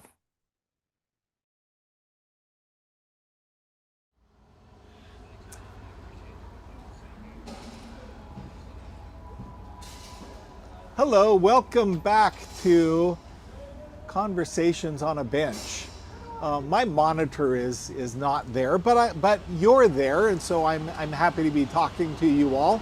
I am so delighted. We've had great conversations with many people, and kind of spur of the moment, we had a friend show up, Pastor Chip Worthington from Rohnert Park. He is Rohnert Park Assembly of God. He has been involved in ministry in Sonoma County for, my goodness, for 50 years, right? Right. 50 years in Sonoma County, and even more prior to that, up in Redding. So we are thrilled to have you here, and you have a perspective because of your years of ministry here.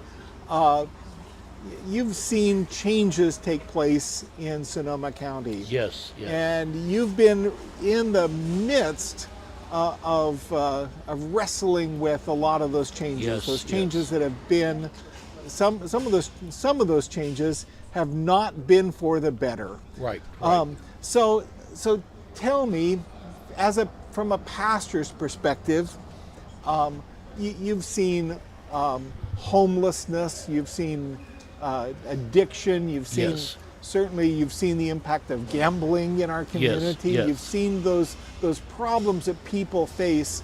What has been your perspective as you've seen the changes in Sonoma County in your ministry? Well, the first thing, Jeff, is I want to thank you and all of your staff for what you're doing, because there are people that the Church of Jesus Christ cannot touch, that don't come to Sunday services, that can't get in a car, go to church, and take their family. And Jesus reached out to sinners. He reached out to people who were on the streets. So I am thankful to you and all of your staff that you have put together to do that.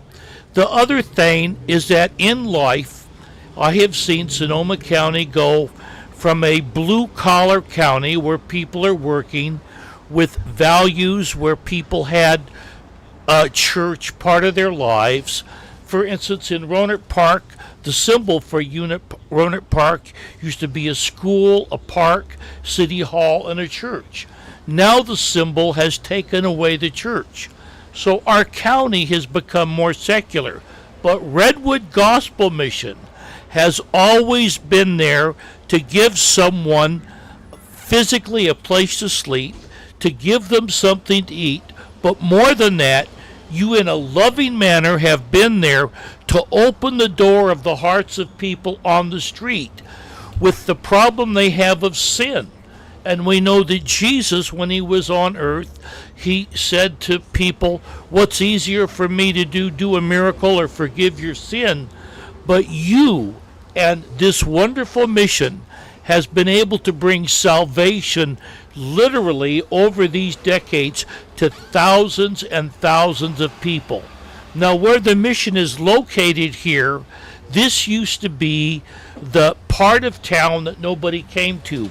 It was the lower class area. Just a few blocks from here, there's upscale restaurants and upscale shopping.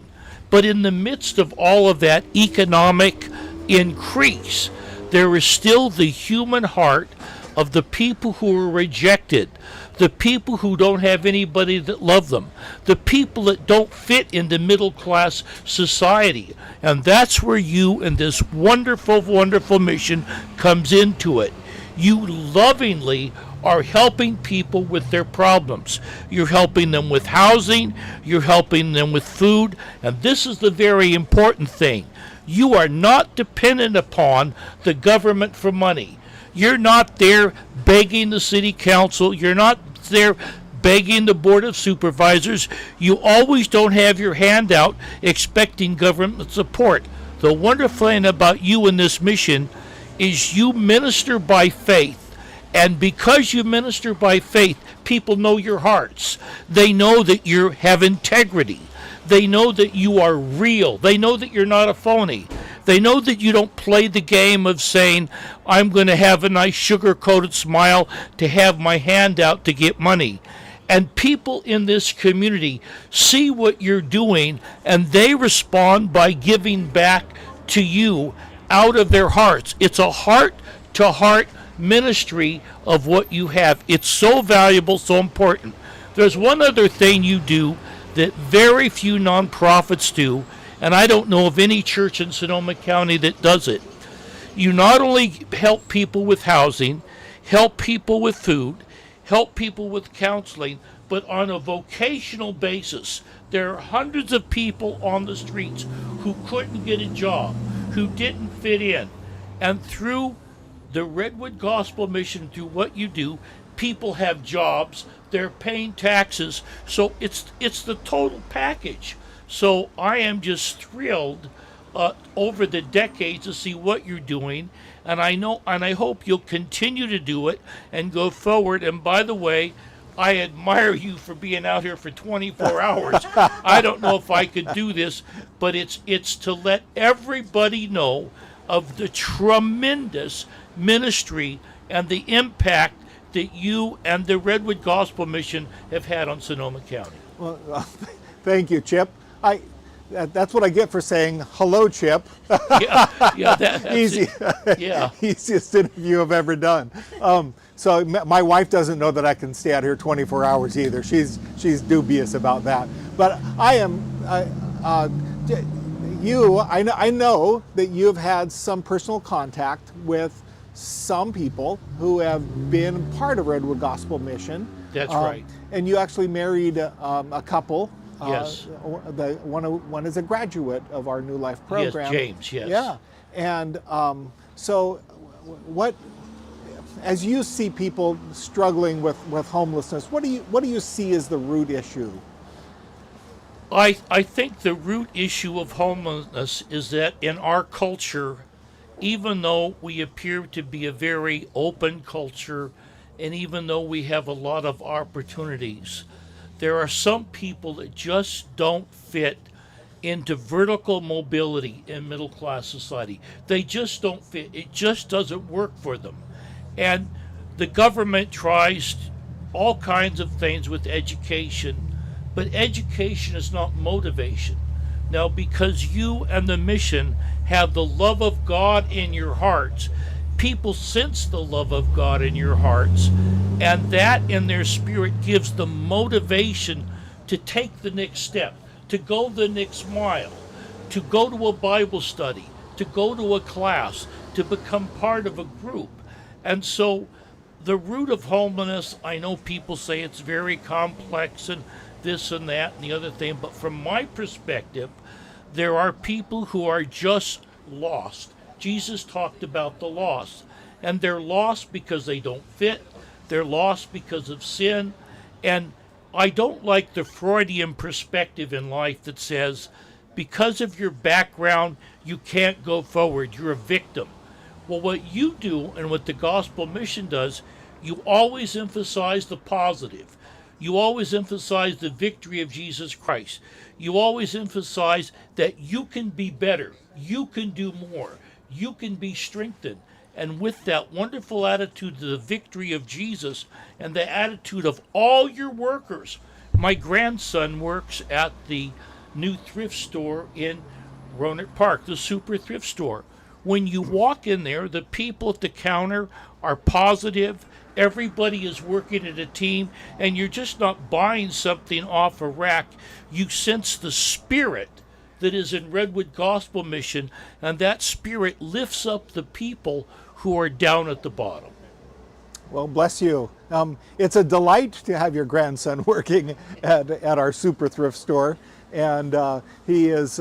I think it's a benefit to him to engage with people who have struggled with life on life's terms, Yes. and be a testimony to them of encouragement and hope. And he's in a lot. Of course, I have to mention my wonderful daughter who works with you.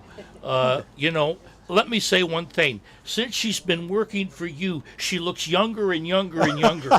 You're a tremendous boss. I don't know what is this Ponce de Leon and the Fountain of Youth, but in your organization and in what you do, there is the Spirit of Jesus Christ, which gives energy and which gives life, and which is the real motivation for lifting up people with broken hearts. Well, praise God. Praise God. So I delighted to have you here. I think I'm getting this signal, but am I getting this signal? Okay, I'm getting this signal, and so delighted to have you here. Thanks for stopping by, and I'll move on to my next interview, which I think is a Zoom call that we'll see if it works or not. Okay. Thank you so much, Jeff, for having me. God bless you, Chip. Okay, bye-bye. Thank you. Very good. Did great. So we'll go to our we'll be right back screen, and we'll move on to our Zoom.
is a much bigger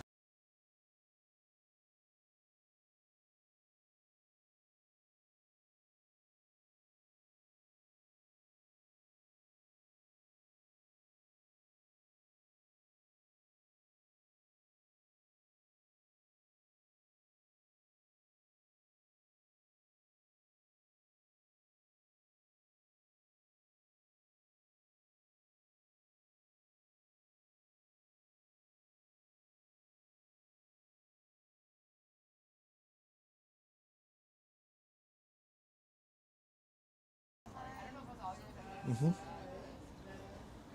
No.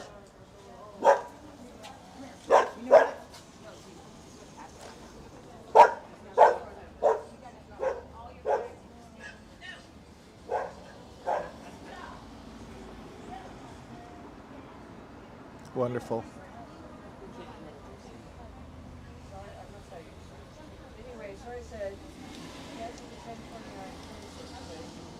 Yep.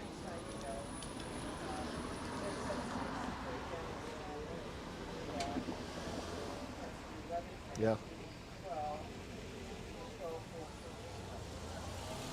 Yeah. Well, It's good.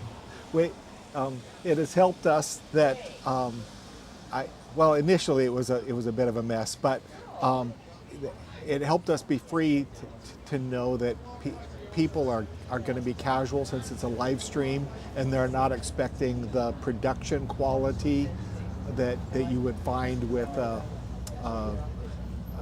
with a studio production. So anyway, I'm happy with it. Are we good to go? Are we live? You're live. Oh, hi, we're live.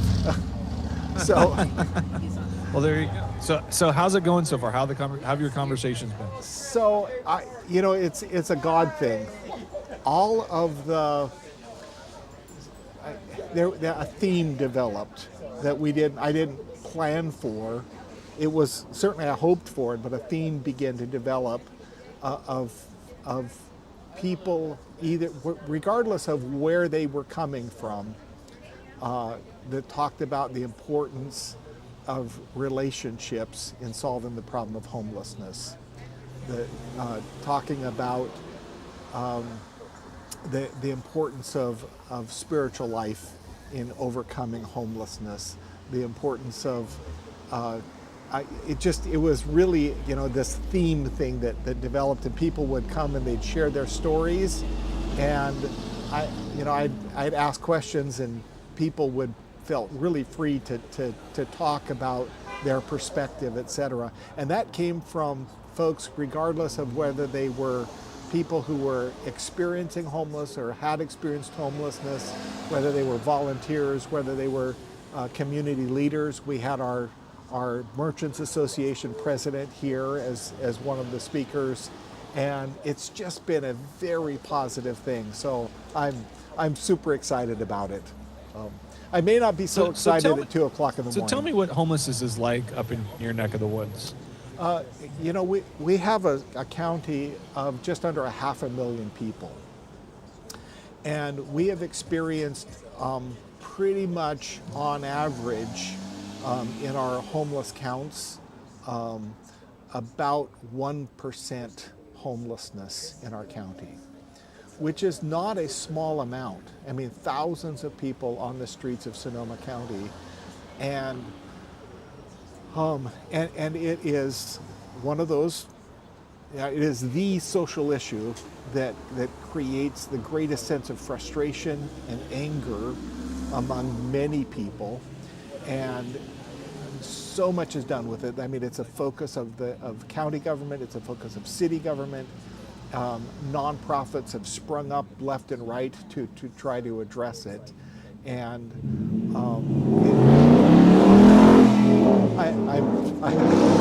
I'm on the streets, so it's noisy here. But it is so it is a major concern for everybody, and I think that there's a great frustration from many people about what solutions are, and the people who are on the streets, the people homelessness has a lot of breadth to it. Those who are couch surfers to those who are sleeping under bridges. And so it's like homelessness anywhere. There are people that struggle with mental illness, people who struggle with substance abuse, people who struggle with employment or employability, people who struggle with relationships, who have been abused, or who have found themselves isolated from their families for many reasons. So that's what homelessness is like in Santa Rosa or Sonoma County. Probably not unlike Do you think Fresno. that most of the people in your area are they from the Sonoma County area, or do they drift up from San Francisco? And you're so close to San Francisco. Yeah. And you're also, yeah, I mean, you're kind of in some unique geographic area also in California, where you can live outside most of all parts of the year, because it doesn't get extremely cold and it doesn't get extremely hot. And then you're close to places like Eureka that has a high drug population. And then you have also close to a place like San Francisco, which has a super high drug population. Do you feel like you have any inflow from those geographic regions? I think some. I mean, we do the homeless counts, and we do the questionnaires, and what we find is about 60% of the people we serve are from this county. So that it's still the majority that we serve. Maybe upwards of 65% are locals. I don't know that it's a highly transient population, but I think that some of the people from here will find themselves heading to San Francisco for whatever reason, because thinking opportunities are there, but finding themselves homeless and then ending up back here. Others may, go to do the adventure of, growing illegal marijuana or something up in Mendocino or Humboldt County, only to find themselves struggling with, addiction because of it and coming back here. So I think there may be a little bit of transfer homelessness, of transient homelessness, but mostly it's locals. People who just lost relationships for various reasons. Yeah. I would assume that Fresno isn't too far different than that, or is it? Fresno is kind of like, it's the major city in a poor geographic region. And so I think what tends to happen in Fresno is that there's Fresno. So like the Fresno County is like a 1 million person geographic area. And so what tends to happen is we have all these little farming towns that are around, and there's probably like a dozen of these. They're like Selmas and Carruthers and Sangers and I think what tends to happen is that Fresno as a city sucks in a lot of the homeless in a lot of the surrounding areas. And because it's a thoroughfare, it's kind of like an artery that passes through the two most populous regions of California with the Bay Area, Sacramento area, and then down into the Los Angeles. I think we pick up a lot of transient traffic. And then the drug trade is very strong because it is the artery that, if you're trying to get drugs from Mexico to Oregon, or you're trying to get marijuana from Mendocino down to LA, you got to go through Fresno. You got to go through this area. And so it ends up bringing a lot of different transient traffic. And then Fresno has this gravitational pull because it has more resources than all these little tiny towns that are all around the area that, might have 100 or 200 homeless, but they don't have services. Right. And so they all come to Fresno. Yeah. So it ends up sucking up a lot of people, I think. And I think we do that to some degree we have some counties to the north of us that, the entire population of the county will be less than 100,000 people. And there are just zero resources for folks there, and they're impoverished, and meth becomes the major business in those counties. And so the fallout of that is that people find themselves gravitating to Santa Rosa, which is the big town in our district. Our metro area is about 250,000, but yeah. So it's a similar thing. County seat, a lot of the resources are here, so we draw people. But Awesome. but we draw people from a local area, not from not from the wide geographic area. Yeah. Hey, can you tell me the story again about how, I think my people in Fresno here would like to know how Fresno kind of helped birth your ministry there? Well, absolutely. In fact, I was just in Yakima, Washington recently, talking to the grandson of the founder of the Fresno Rescue Mission, and so Cliff Phillips obviously is a bit of a legend for many people in our area. And our story is that we are sort of a grandchild of the Fresno Mission.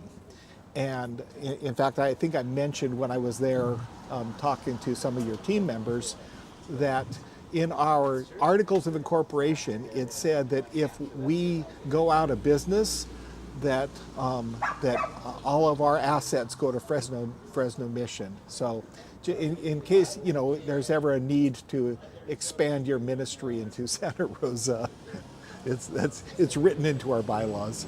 But man, maybe I should come up there. You guys have better weather than us. Yeah. It's where people go to vacation. Maybe it's where homeless people go to vacation. So we the story is that Cliff or through the mission, Lester Myers was led to the Lord and was discipled there by Cliff Phillips, and he married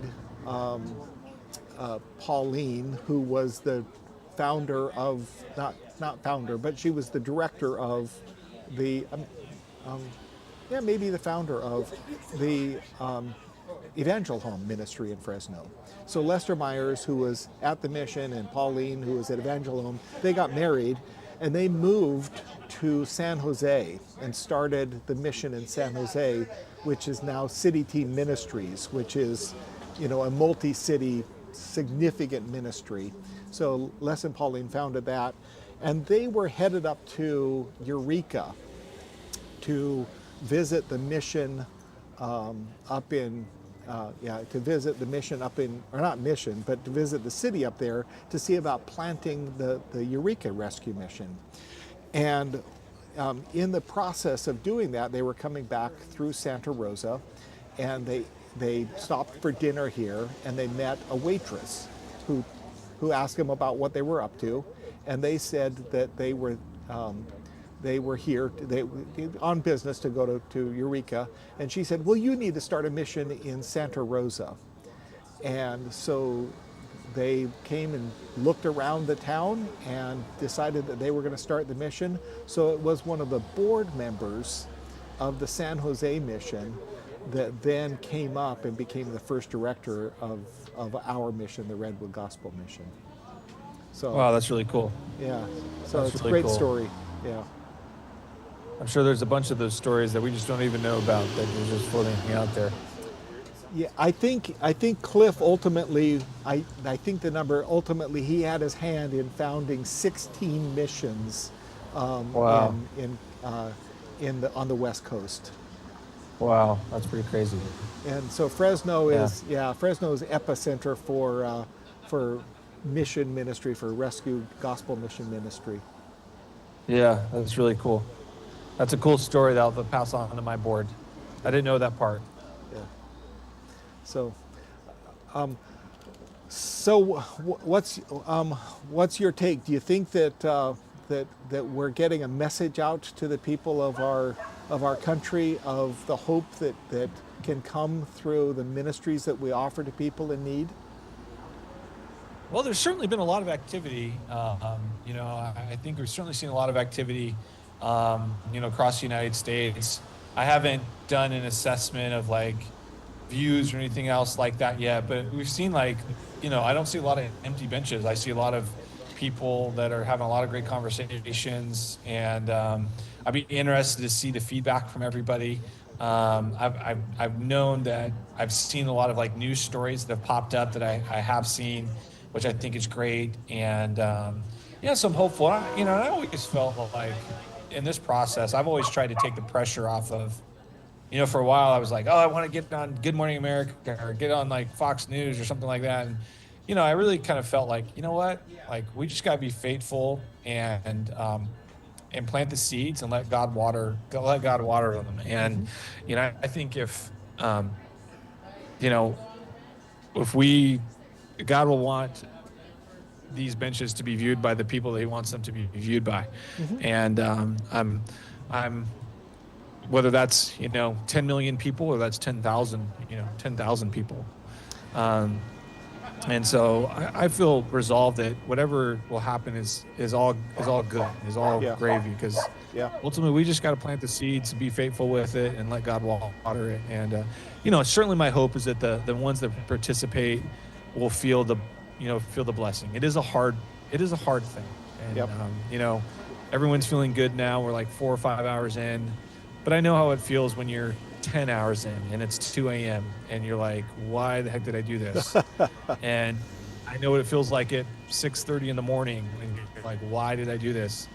And but then I know how it feels when you're like an hour or two away from the deadline, from the ending, and you start to feel like spirits lifted. And I really am hopeful that when we all gather together in prayer, we all gather together at the end of this thing, and we're united across the country, that ultimately we just want God to move in our country. We want God to see Jesus. There's been a lot of darkness over the last month. There's a lot of darkness over the last 2 months. And but there's also been some really powerful examples when people of God came together. And I'm hoping this is just another example that we would come together and that we would receive God's favor for that. I don't think that, when I think about that story that you just told, that we didn't even know about, and I think about that in our work, and Citygate Network being the worst kept secret, to me in the country. A lot of people know about Feeding America, and a lot of people know about Salvation Army. A lot of people know about World Vision or some of these, and yet the Citygate Network has the biggest reach out of all of those. We have the most members. We provide the most amount of resources.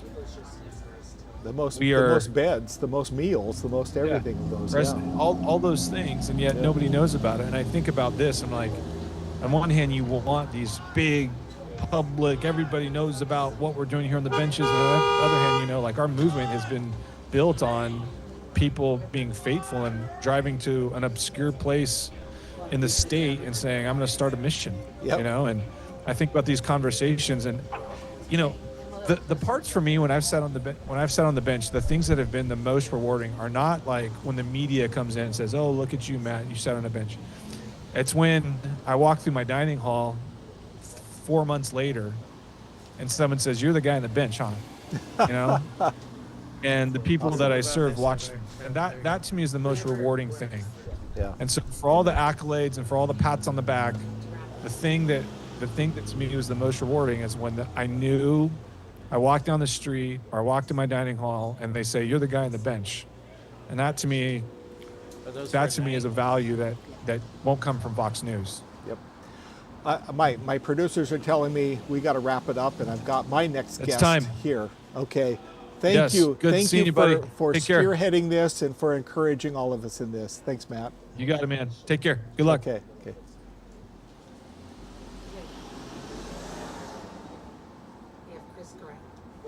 Is that Chris? Yes. This is Chris.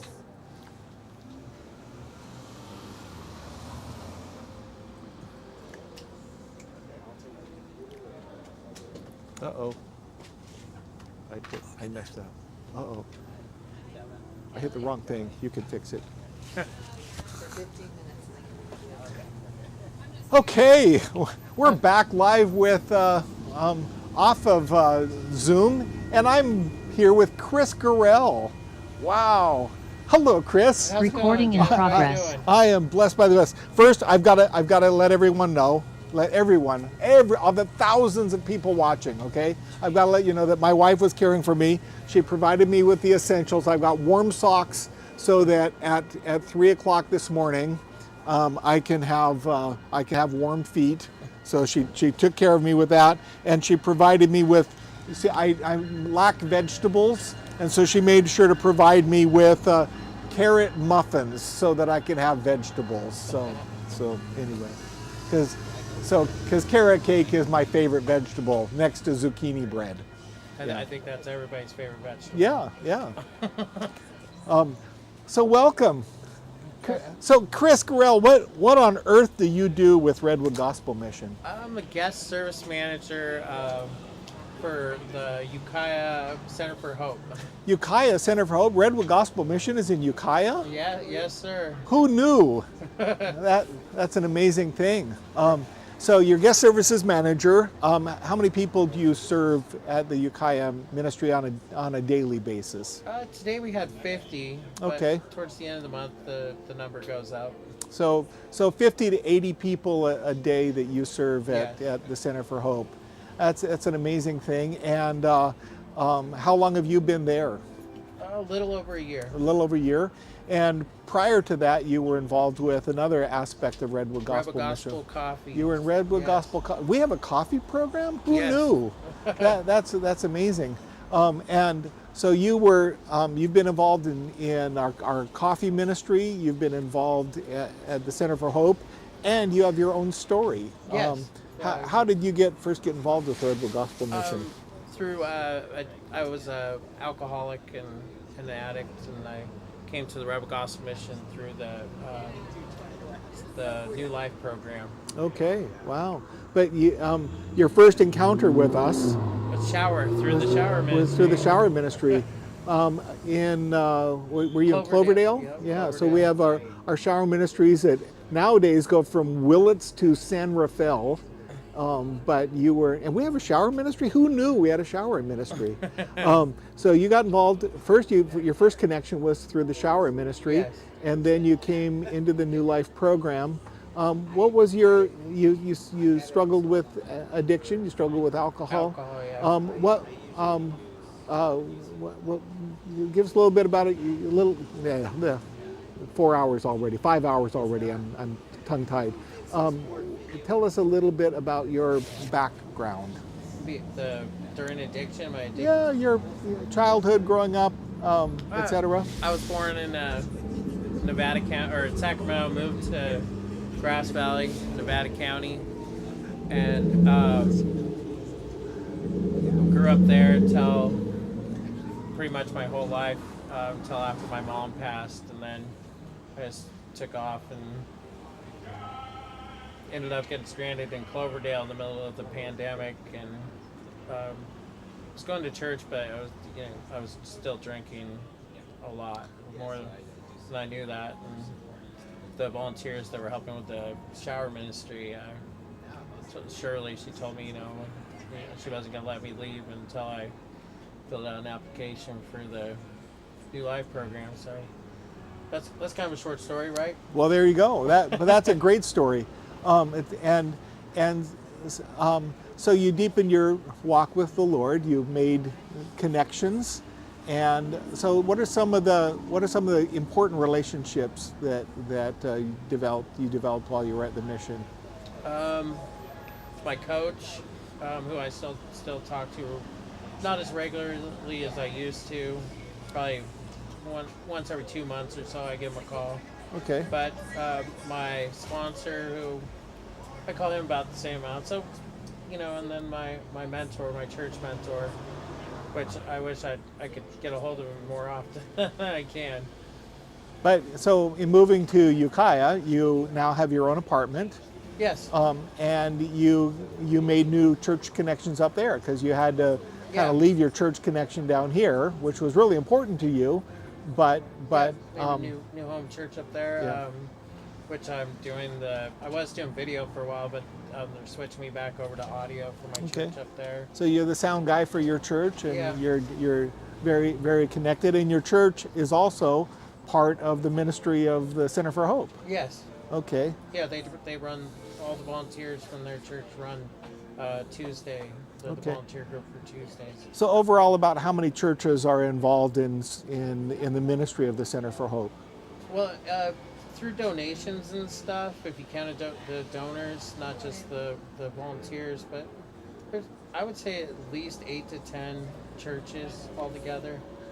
Which is really significant. It really is a ministry of the churches, isn't it? Yes. Because you have all of 2 staff people there, right? Yeah. So 2 staff and give or take about how many volunteers that a week do you have there? Oh, 25 or so. Wow. 25. Okay. And that's a really significant ministry to care for the people in need in that community. Yeah. So if you were to, let me ask you this question. How does your own personal experience inform the kind of ministry that you do with the guests? How has your experience impacted how you care for the guests? I think knowing where because I was homeless as well, so being homeless prior to this and then being able to interact with people that are homeless, I'm not like, I don't seem to be as quick to judge on certain things, like because somebody might be acting out not because of something that's going on around them, but maybe just something they've been dealing with in their struggles on the street, and so maybe talking to them about it or just asking, I don't know, maybe a little bit more patience with the situations that they're going through. What if you were to say, if you were to look back at your own experience, and say, in my homelessness, this is what was really lacking in my life. What would be those things that you would say were really lacking that now exist in your life? Structure, probably structure would be, because not knowing, and now I have like a routine and structure, which kind of, there was none when it was just, random. Every day was random. What about relationships? What were your relationships like when you were homeless? Most of the relationships when I was homeless was people, I hung out with other people that drank. So like there would be a group of us and we'd get together and drink, and that was pretty much our relationships. I'd say we were friends. We weren't fighting or anything. There was times we didn't have alcohol and we hung out, but that was the majority of what brought us together was our common addiction. And now relationships, how is that different now? What kind of relationships do you have now? More Christ-centered. I can't think of anybody I hang out with that doesn't go to church. I see people that like from the center and stuff on the street, because it's a small town and I live there, but there are a few of them that I do hang out with and help them do stuff in the off hours, but it's just more church oriented, more Christ centered. Supportive relationships? Yeah. There's a bunch. Yeah. I ended up we started that recovery, which now it seems like I have to become kind of the support and then the recovery group. So I was going to ask you that in your ministry, what gives you the most encouragement? Because it can be discouraging as you see so many people in need in the community and a limited number of resources that we can provide through the Center for Hope. What gives you the most encouragement through that ministry? Probably when the people come up to me, even though they're struggling, but when they come up and they say like, "Oh, hey Chris, I got 5 days clean," or something, and they just want to let me know that, and it doesn't always last. But just the fact that they're making an effort to try and better their life by staying clean, because I've given my testimony a few times up there, and it seems to really have encouraged them, so that like they'll come up and I tell them good job and stuff, and I never want to put them down when they relapse, but they always try over again. I mean, that's part of recovery, right? Yep. And you got another important relationship in your life. Yeah. I found a girlfriend when I was up there. At church. Christ-centered relationship. And is that developing into something that there may be a plan there in the not too distant future? Yeah, there might be. Okay. And you also have some folks that participate. You mentioned you're doing a recovery group. Tell us about what that recovery group's about and how that interacts with the ministry of the Center for Hope. It's it's called the Hope Recovery. It's part of personal experience, and we shuttle people over. We announce it during the week, and then we bring them over and provide a meal. The church that we're under, because it's Christ-centered. It's like Celebrate Recovery, but it's not. It's just Christ, the steps based with Christ as the higher power. Yep. Supported by verse,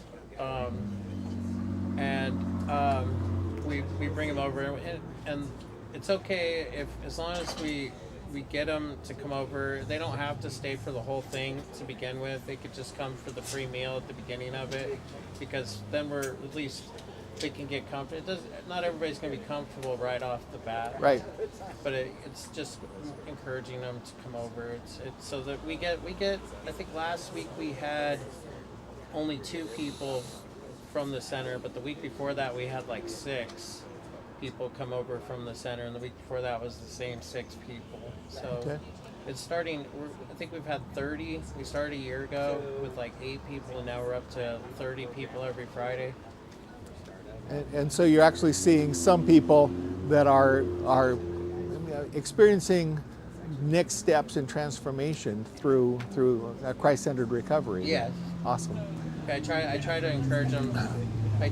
I talk to them about the program down here, and maybe they might want to join the program. And then some are pretty hesitant for that. But when I offer them, well, how about a free meal, and then one of the 12 steps and some worship music, and they seem, but it might change their mind at some point to where like, okay, well maybe I can go down and just get this all straightened out. Okay. Well, what is your great hope for Center for Hope, and then I'll let you go. Just that we'll keep encouraging people to change their lives, transform their lives, and get more believers in Christ. But that also we'll grow and have more volunteers, that we know what to do with. Okay. Awesome. Okay. Well, bless you. Thank you for coming all of this way and talking to us, and can you encourage people to come and join you as volunteers and ministers at Center for Hope. Yeah. Okay. All right. Thank you, Jeff. Thank you. Yeah. Have a blessed rest of your day. Thank you. I rest of the day and into the night and tomorrow. For the next 20 hours. Okay. I think we're down to 18 and a half. Oops. Hello. I'm stuck. Okay. Look at this.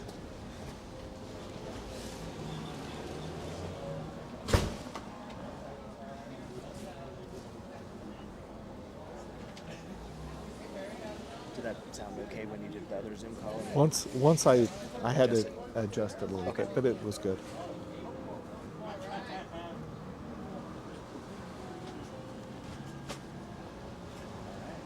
Hey, Rowan. How you doing, my friend? I am blessed, thank you. Okay, I think we're live. So I think we're good. Oh my goodness, what a day so far. It's been. You were ready for a cold night. I am ready. We have warm coats and blankets and hand warmers, and my wife made sure to provide me with wool socks, and so it's looking good for tonight. Well, it makes you realize, with so much privilege that, you've got going out there, that you're able to prepare. So often for the guests that we serve, they're thrust into it without any chance to prepare. Yeah, we're there's no illusions. I'm not homeless, I'm not suffering. I'm surrounded by, people that are supporting me and love me, and so this is, we're not, certainly no illusions of experiencing homelessness. You certainly have done some of that, and those emotions and the difficulties of actually experiencing what it means to be out for a long period of time on the streets. And we're privileged, that's for sure. Yeah, what we did was we wanted to try to communicate the hardship of what so many people are on the street experience, but we also had to realize that we were tourists to tragedy. Yeah. So while we were going out there and we spent 100 hours unsheltered on the streets, we knew that 100 hours from now it was going to end. Yeah. And nobody enters homelessness with well, if I can just make it through to this date. Yeah. And then we also went into it knowing that at any moment we wanted to reach out. We had someone who loved us, who would jump in the car and go, "This is crazy, jump in, I love you." And just knowing that, we really had to recognize maybe how small a glimpse into the tragedy that we really got. Yeah. But through that, it really broke us. I know both Ken and myself would say our mental health declined very quickly, and then physically, we declined all the way through to a number of days later. I was still having trouble sleeping through the night. Yeah. The impact of being so vulnerable is truly real. Yeah. My own experience as a young man, I had a time when I was disconnected from my family, when I lost, when I was estranged from them for a short period of time because of my own, lifestyle and behavior, and then lost my apartment and found myself couch surfing. But I had so many different connections that I never experienced real homelessness. And it was at some point, I had to do a little bit waking up and going back and connecting with my parents, but I never, again, I just had so many resources. My experience with homelessness always is vicarious, knowing because of my friends, because of those connections I've had with people in the mission, of their homeless experience. That's all I know is what they experienced, and their testimonies, their stories that go along with that. So, but one of the things that's so remarkable about you, and we've known each other a number of years now, is your heart's truly broken for people. You see people going through it and they're sleeping rough. It's very interesting from an outsider. I'm from Australia originally and live in LA and work here now, but to meet you, and it's so visible on your face when you talk about the stories that people have gone through. And that empathy, sadly, is not universal. So I think it's a credit to you, and I can see in Redwood's Rescue Mission what you've built is everything's based in love, dignity, and respect, that broken heart for people who are in a broken world. Yeah. A theme developed here as we're talking to people over and over and over and over again about the importance of relationships. And so we are, for us, relationships are everything, and establishing and developing, deepening, strengthening relationships with people we serve, with people on the streets, and the people will experience love when they come there. So that's a thing about us.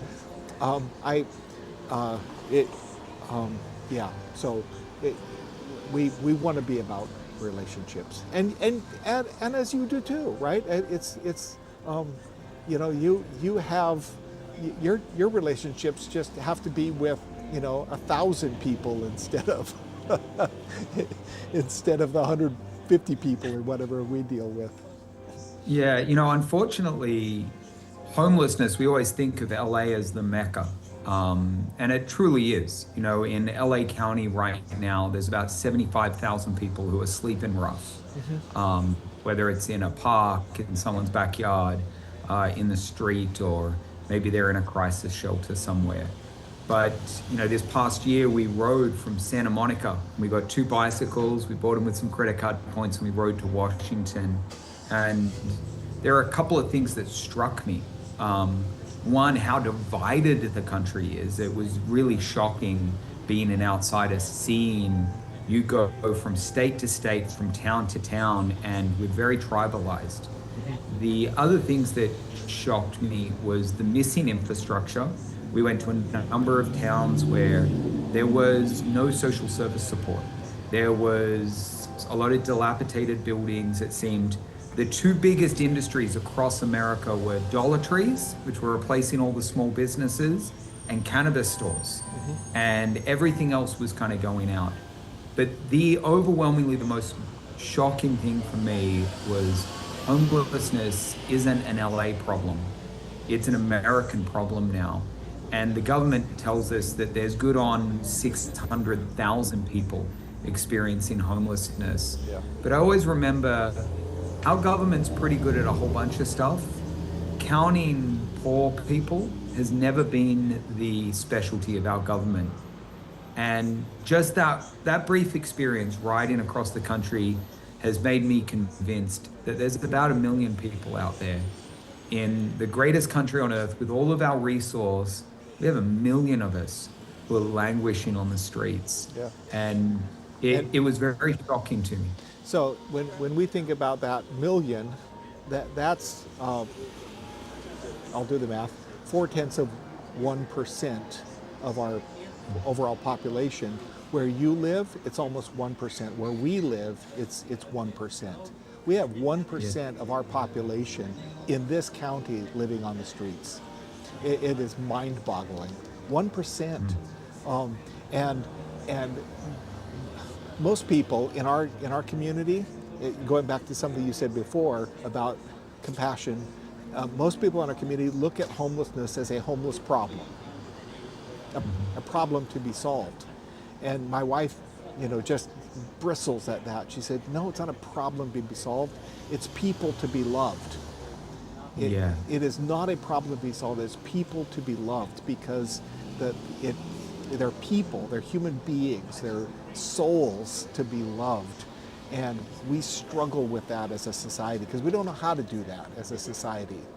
We don't know how to certainly don't know how to do that as a government, to love people, because we want to solve problems instead. It's so powerful what you said there, that as a people, as a government, as a society, we don't know how to love people. You see that time and time again. You look at our justice system, which I would say is very broken. We don't have people go into incarceration and get loved on, built up, and when released, they're ready to thrive. Rather, we incarcerate people because they're the other. We have a school system, that it seems to just be failing. Kids aren't loved and cared for and walked through that process. Sometimes they're just numbered to be pushed through a stratified ladder. And especially like you pointed out, when it comes to people who are living on the street, who are poor, so often they become the other and they're pushed aside, a problem to be solved, like you said.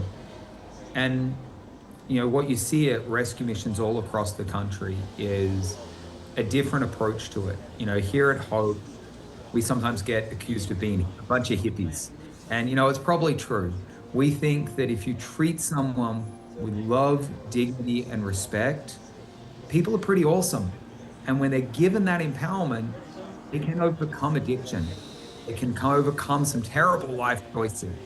And then when you add that with the power of Christ and you add a religious element to it, or you add the opportunity to work and have dignity and self-respect, there's some magic there that can turn our country around. Yeah, and we from our perspective, when we fail in treating people with love, dignity, and respect. When we fail, we're controlling behaviors, and we're trying to manage populations, and we're looking at groups of people instead of individuals, and we fall into this pattern of management and control instead of love and dignity and respect and empowerment.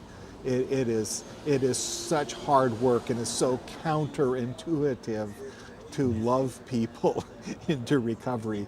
And I do this thing with my team that says, when don't recovery programs look like recovery? And that's when they're recovery programs, because recovery is always about hope that I'm clean and sober another day, and I'm growing, and I'm encouraged, and I'm making it. And when somebody comes into a recovery meeting, like an AA or a 12-step meeting, a CR meeting or something, and says, I'm clean and sober one day, everybody claps for them. At a recovery program, if somebody stood up and said, I'm clean and sober for one day, now it's like, what? You must have relapsed. You've got to leave here. And so it's really a challenge for all of us, and it's a challenge for our society to encourage people who are striving to take the next step in recovery. It's a long, slow, hard process. There's so much depth to what you're saying. There's a lot of wisdom there, because if we miss that bit of lifting people up and empowering them, the rest of the forces in life, like I'm a recovering MBA, so I went to school for too long and paid too much money to learn how to look at some models, right? And if you look at one of them, which is Porter's 5 forces, there's all these forces on a business. Well, if you put in recovery in that space, you have this internal struggle of getting clean and sober already. And it's so hard because drugs are incredibly powerful, and they do make you feel a certain way. They help you overcome all of these things with this terrible demonic crash at the end of it. But external to that, we have a housing crisis where all of us sit on the freeway and go, why the hell didn't the government build more roads? They knew there was going to be more people. Well, while they were failing on that one, they were failing to build enough affordable housing. So for 60 years, we've had too few houses, and between the late 70s and mid 90s in our country, we pulled over 1 million housing units out of the system because we decided to get rid of SROs. Meanwhile, we have a drug epidemic. Whatever is wrong in America, we're consuming more drugs than any other population on earth. Drugs is a Mexican problem. They're producing and consuming less than 1% of the drugs that pass over the southern border. It is an American supply problem. We've got a drug epidemic here, unlike anywhere else in the world. We've got a mental health crisis. When they fail to build the roads, they fail to build the housing, they're also failing to build a mental health infrastructure. And we can go on and on about all these forces. So when someone's in the middle of that storm and they're trying to get clean, and then we demonize them because, bloody hell, we're not perfect. Sometimes we slip and we screw up, rather than going, man, I'm so glad that you're back one more day. You made it one day today? Heck yeah. We start demonizing and othering them, and we send them back out into that storm. And one of the things that I admire about what you guys are doing is everything is based in that love and respect. I was hearing a story from your new women's home and the work you're doing. And it always comes back to, maybe it might be very mundane to you guys because you're in it every single day. But I always hear stories of you guys just loving on people, a second chance, a third chance, a fourth chance. Like, you don't count it. You're just like, you know what, we're going to just stay by you. Yeah, but sometimes it takes 72 hours before we give them that second chance. So. There are rules and there are regulations. Tamara's telling me I'm moving on to my next thing. But great talking to you. God bless you and all that you do. And now I've got to do 18 more hours. So. Bless you. You try to stay warm. Do the best you can. Okay, blessings. Bye-bye. Bye. Okay, now we're gonna switch networks and switch your mic.